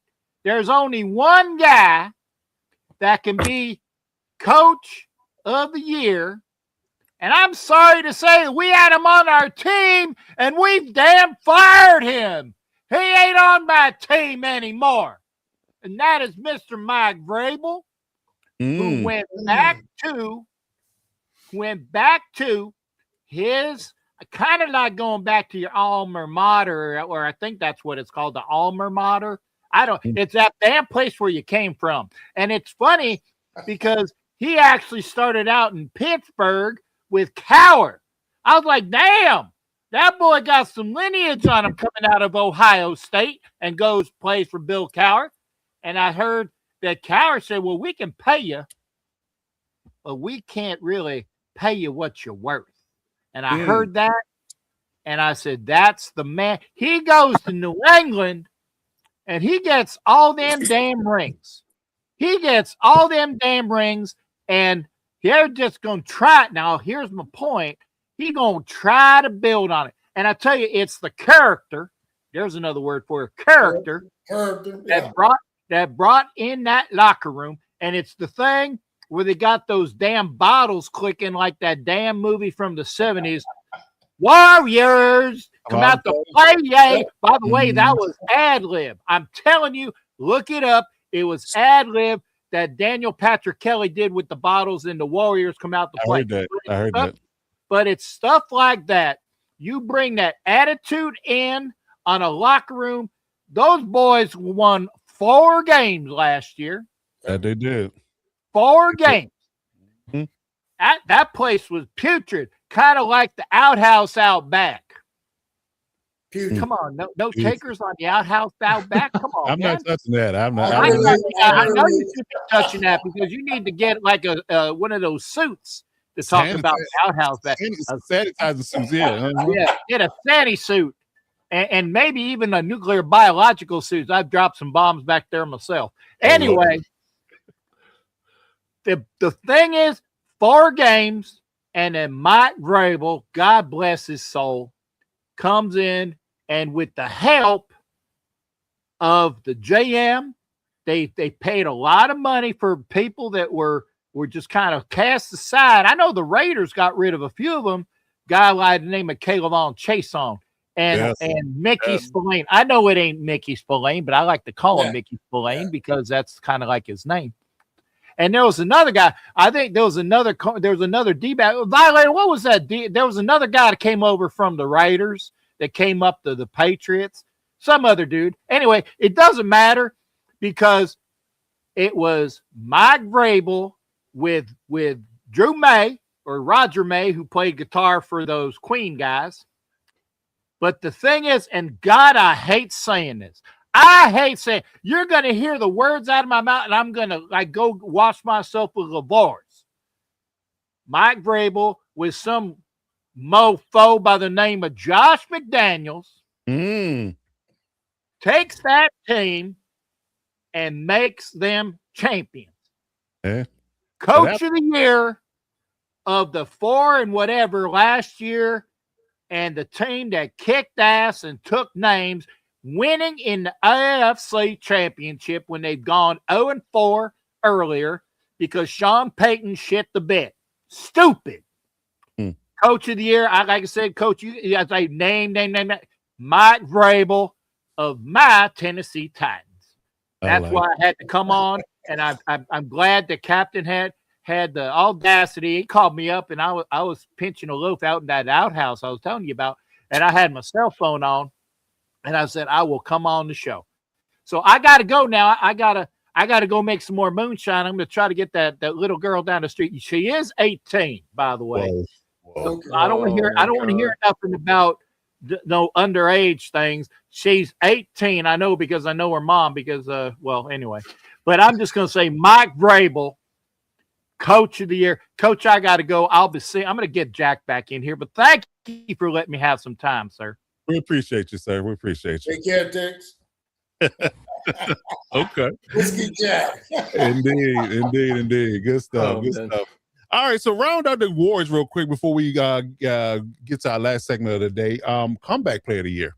Now, this is an interesting one because there's some hot names on here. The likes of Christian McCaffrey coming back from his Achilles injury, Trevor Lawrence, his resurgence from last season from last year, Aiden Hutchinson coming back from a broken leg, Dak Prescott coming back from his hamstring injury, and Stephon Diggs just being the resilient guy that he is.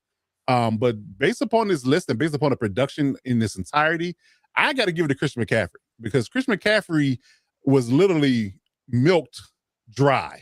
You know, they got every bit of production they could out of him because he does not have anybody else on that offensive side of the ball to lean on. Like, Juwan Jennings was in our lineup. Ricky Pearsall was hurt in the entirety of the year. George Kittle was hurt early and late in the season. Never seen Brandon Ayuk, in the entirety of the whole season. So I definitely got to give, I believe he had what do you have, 1,000? We had 1,000 receiving yards and 1,000 rushing yards throughout the season. I mean, that's unheard of. I think he had 100 catches as a running back receiver. So yeah, I got to give it to Christian McCaffrey because I was concerned. The amount of usage he got, I was almost guaranteed he was going to get hurt. He made it the entire season, didn't miss a game.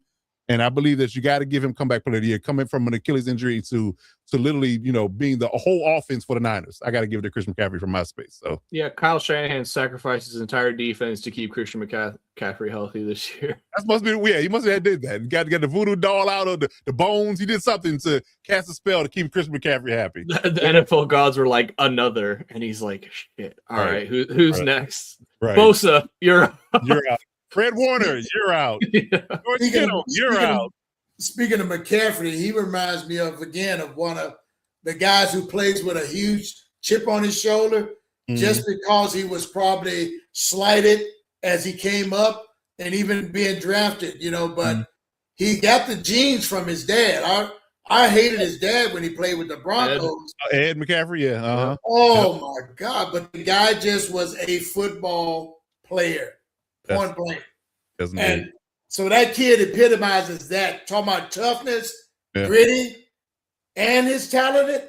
Oh, yeah. Every team is looking for them a McCaffrey. Trust me. Yeah, I agree with that. Definitely that for sure. I mean, again, and his brother Luke, I think he's going to be all right for the Commanders as well. Yeah. He was solid before he got hurt. Yeah, agreed. So, yeah. Christian McCaffrey had 311 rushing attempts, 1,200 yards, 10 rushing touchdowns, 102 receptions for. He actually had 900 yards receiving. He didn't get 1,000, but he had 900 yards receiving and 7 receiving touchdowns for a total of 17. He had a total of 2,126 yards from scrimmage. Yeah. Just go ahead and get that to him.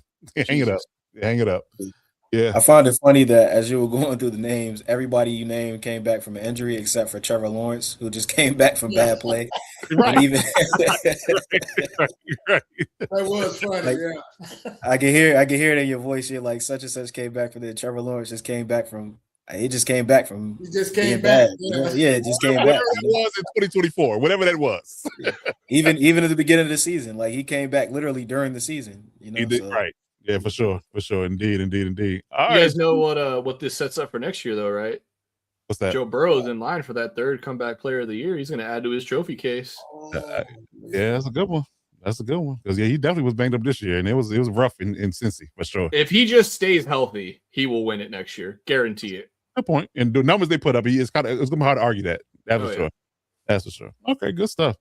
You don't think Burrow might want to change the scenery? Well, listen, let's get right in the hot takes. That's a good one. Let's get right in the hot takes. Let's do it. Let's talk about it. Let's ride every way, but let's talk about it. I'm with you about it. Talk to me. Talk to me. I'm just saying, man. The guy's been banged up. He's not sure whether that organization is in the business for what do you call it, entertainment purposes, or being potential playoff contention teams on a yearly basis. And they're really not putting the pieces around him because they've overpaid for a couple of pieces that's kind of keeping them hand tied. And I don't want to say that they're cheap, but they're right there. They are cheap. They are cheap. Go ahead and say it. Cheap. As it gets. Yeah, they're Al Bundy cheap. They recycle toilet paper. Come on, man. They pay rent in their own stadium because they're too afraid to commit. Yes, that's yes, crazy. That's crazy. I'm just wondering. He might want to change his scenery. Nothing's come out, but it's been a few whispers that he might want to change the scenery. Respectfully, as cheap as the Bengals have been, they're like, and I'm sorry, I'm saying this, I'm prefacing it, we're approaching the 2-hour mark. Fuck you. We gave you Jamar Chase and T. Higgins. Kick rocks. You can retire for all we care. Wow. So you say they're not dealing? Hell no, they're not dealing. Hell no. That's funny. Oh. Good stuff. Okay. Stuck in purgatory. Indeed. All right. Cool. All right. So, that is Violet's hot take for our fourth and final segment. So, are there any other hot takes going around the room before we wrap this show up here? Let's talk about it, Cap. It was kind of leaked, kind of like something. Well, I didn't do any farts tonight, so I can't say it was leaked like that. But you might smell that one over there, up there in Virginia or whatever. Actually, that would take you both out, you and the coach, 2 coaches in one part. Anyway, just roll with it. Anyway, the leakage is this, okay? If you don't think that Kyle which Kubiak am I talking about? It's Clint, right? Clint. Thank you. I have Clint's and Kyle's and a bunch of damn the KKK that is good for you, the Kubiaks, okay? If you don't think that Clint Kubiak is getting an earful from his father, the Denver Bronco, that sat with John Elway, so he's got that Denver lineage stuff. And I'm trying to remember, who was the head coach of Denver for so many years? Mike Shanahan. So the bile and hatred of Mike Shanahan going with his father, Gary Kubiak, talking stuff. And I'm sure Shanahan's younger son that coaches for the Niners is all, and it's all that he is getting spoon-fed hate, bile, and vitriol. And when you have somebody like Peyton to fire his OC just to pick up Davis Webb to be their OC, well, Gary. Well, Gary's a GK, but still he has the KKs underneath him. But anyway, that is a lot of crapola, vitriol, bile, hatred, abhorrence. I'm running out of adjectives here that he is getting. Okay. The hot take will be if he wants to have the head coaching job, he's going to do it in spite of that.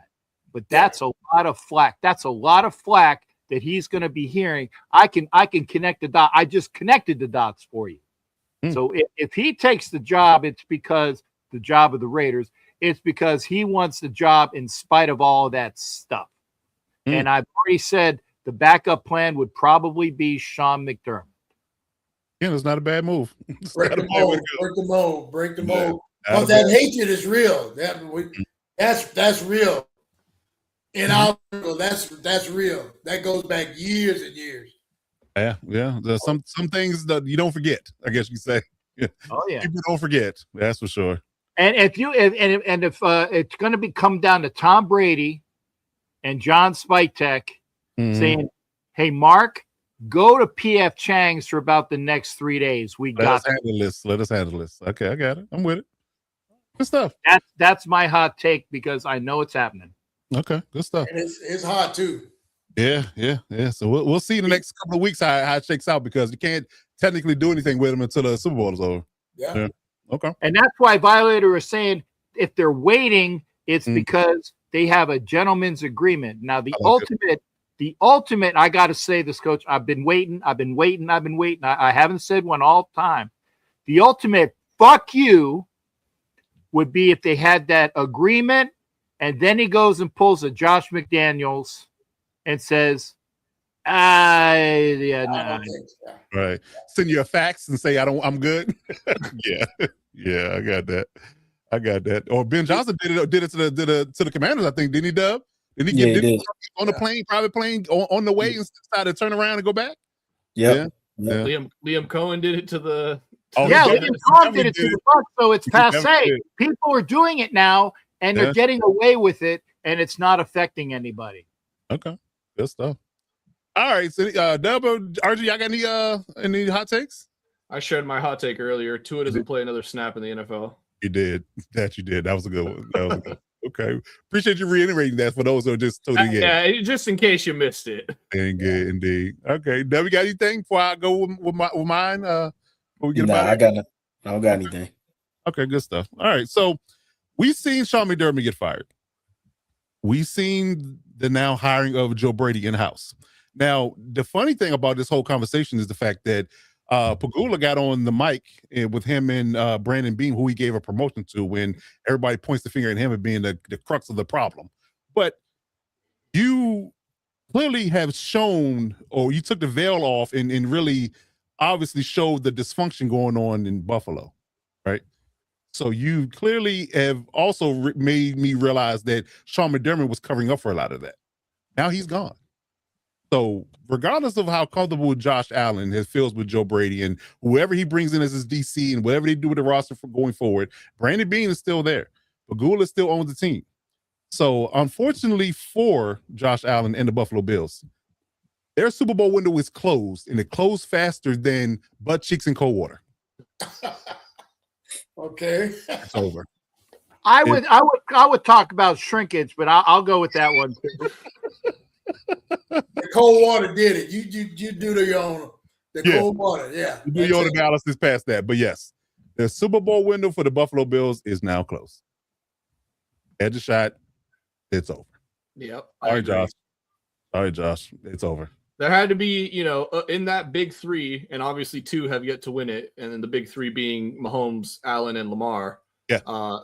It was almost for certain that one of those guys, and it potentially might be two. We'll see, although with the new coach there as well. Mm-hmm. One of these guys had to be the one that went ringless, and as sad as it seems, it probably was going to be Josh. Yeah. So I think it's done. And going back to the idea of how they've been ran over the course of the 90s, the 2000s, and now, there's a lot of dysfunction there. they've been winning despite all of that in a lot of spaces with having Josh Allen and going all the way back to Jim Kelly and the 4 Super Bowls they went to and lost. It's a lot. It's a lot of dysfunction there, and they haven't corrected it at all. And I think that they're going to ultimately squander the generational talent that they have at quarterback. Is this the same ownership group from the 90s? That's a good question. Terry Pagula looks pretty old, so he might have been there that long. It looked like he's been around. I was going to add too with that. Now they're getting that new stadium built.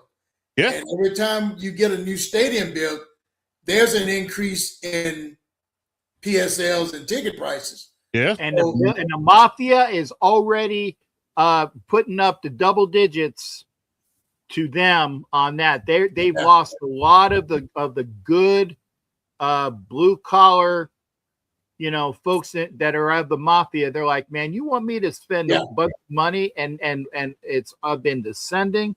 And with Coach saying that McDermott was hiding, or actually, I don't want to say hiding, he was good in the fact that he was keeping all that in the back. You don't know, you don't see this. Definitely masking it. Yeah, for sure. So to round out this point out, Ralph Wilson had the team from 59 to 2014. He passed. Yeah. So Terry and Kim Pagula purchased it in 2014 when Ralph Wilson died. So he's had the team for 10 years. Practically. He's had the team for 10 years practically. For most of Josh Allen's career, ironically, he landed Josh Allen in late 2010s, and yes, it's getting rough. It's getting rough. So we'll see how things go. But yeah, and to answer your question earlier, RG, Les Snead is a GM for the Rams. Is a GM. Nailed it. Yep. There you go. All right, good stuff. Good stuff. All right, gentlemen. So any final words before we get out of here, do our outro? It's the last game of the season, gentlemen. We ought to revel in it because we're about to enter the dry season of no football. Yeah, for sure. At least for playing football. Now the offseason is going to be fire. It's going to be gangbusters. Oh yeah, it's going to be some stuff to talk about. Trust me. Absolutely. It's going to be nothing short of content, but it just won't be football being played. That's the only thing that's going to be different. Oh yeah, only thing going to be different. But yeah. So so the quick line, if you've been watching the scroll throughout the entirety of the program, we started a new Patreon page. The Hit Squad and myself are going to be dropping content on that particular platform regularly. We're taking this business independent. We create our own independent platform we can do and have more control over our content and our space and have more autonomy over that. So we did create a Patreon page this week. It did go live on Monday. So if you are inclined to get involved with our exclusive content over there, I dropped a video today on Kevin Stefanski and how he left Cleveland and went to Atlanta, and there's some funny business going on there, so check that out. For the first week, for the first trial, we're going to let everybody have a free run at it to see what you're getting.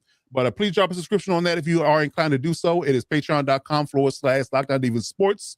So we'll be running content on there unilaterally with YouTube as well. So we're not leaving YouTube at all, but we will be running more exclusive and more hard-hitting and gritty content on Patreon. So check it out. It's going to be good stuff. It's going to be good stuff. So if you're looking for the Hit Squad any fast any place, any time, Alex, Mike Dub, and RG, Commanders, Chiefs, and Chargers insiders, please hit them up on our social media platforms if you have any questions for their teams or the Lockdown Diva Sports Network in entirety. If you're looking for the NFL Election Live crew, Ref Guru, Violator, and Captain Jack Racquetball all on Twitter or X, however you want to classify it. And Captain Jack is on Instagram and YouTube as well, so drop them a line there if you're looking for any Raiders news. If you're looking for the Lockdown Diva Sports Network any space, any time, here's our social media platforms. We're pretty much all popular platforms, X, Twitter, whatever you want to call it, Instagram, TikTok, Twitch, and YouTube. Please drop a subscription on the YouTube channel as well to let YouTube algorithm know we're doing big things out here. And if you're looking for our subsidiary channel, the Electric Shock Podcast is available to you for all LA Chargers news. For Chargers fans or anybody that wants to keep up with the team, please drop us a line there. We're on all platforms as well. Electric Shock Pod is the handle. Drop us a sub on there as well so you can get in tune and get locked in with that particular content because we're going to do our off-season schedule, so that should be good there as well. So that's going to do it for us. Gentlemen, another great show. We're missing Alex this week. His baby didn't allow him to be great this week, so we hopefully we'll get him back next week and get him back in the fold. But another great show as always, and we'll keep this thing rolling, and we'll do our Super Bowl preview next week. Is our ceremony's last show of the regular season live that we're going to get into for the season. So it's going to be a good one as well. So any can't wait to advertise. Yes, sir. Can't wait to advertise Foxtrot for you next year. Okay, good stuff. We got a little ways to wait though. We got to wait till like August. We got to wait till August. But it's nice, that I can, the man who can't stand Foxtrot, but I will go to bat for you, Coach. I love it. I love it. I love it. That's my guy. That's my guy. We got a super chat here, real quick, Cap, before we get out of here. I want to drop that line. I don't want to overlook it. Far, thank you there, sir. Much appreciated. Thank you for that. Every $5 is what's it? Every $5 is sacred. I'm going to do Monty Python without saying what the $5 is every four. Yeah. You know, we'll say what it's for. Good stuff. Look it up. Everything. It's sacred. Every $5. Indeed. There you go. Indeed. But we appreciate your support as always, man. Like I said, we'll be back next week, Tuesday night, 9 p.m. Standard Time, right here on this network to drop another heavy-hitting rendition of the Lockdown Blitz. So, for me, Coach Defense, that is Young RG, Robert Garcia, that is Coach Mike Dub, that is Captain Jack Rackham, and that is Violated Man, the myth, the legend himself. And we'll see you next week. But until then, you got to do one thing and one thing well. You got to step up to lock it down.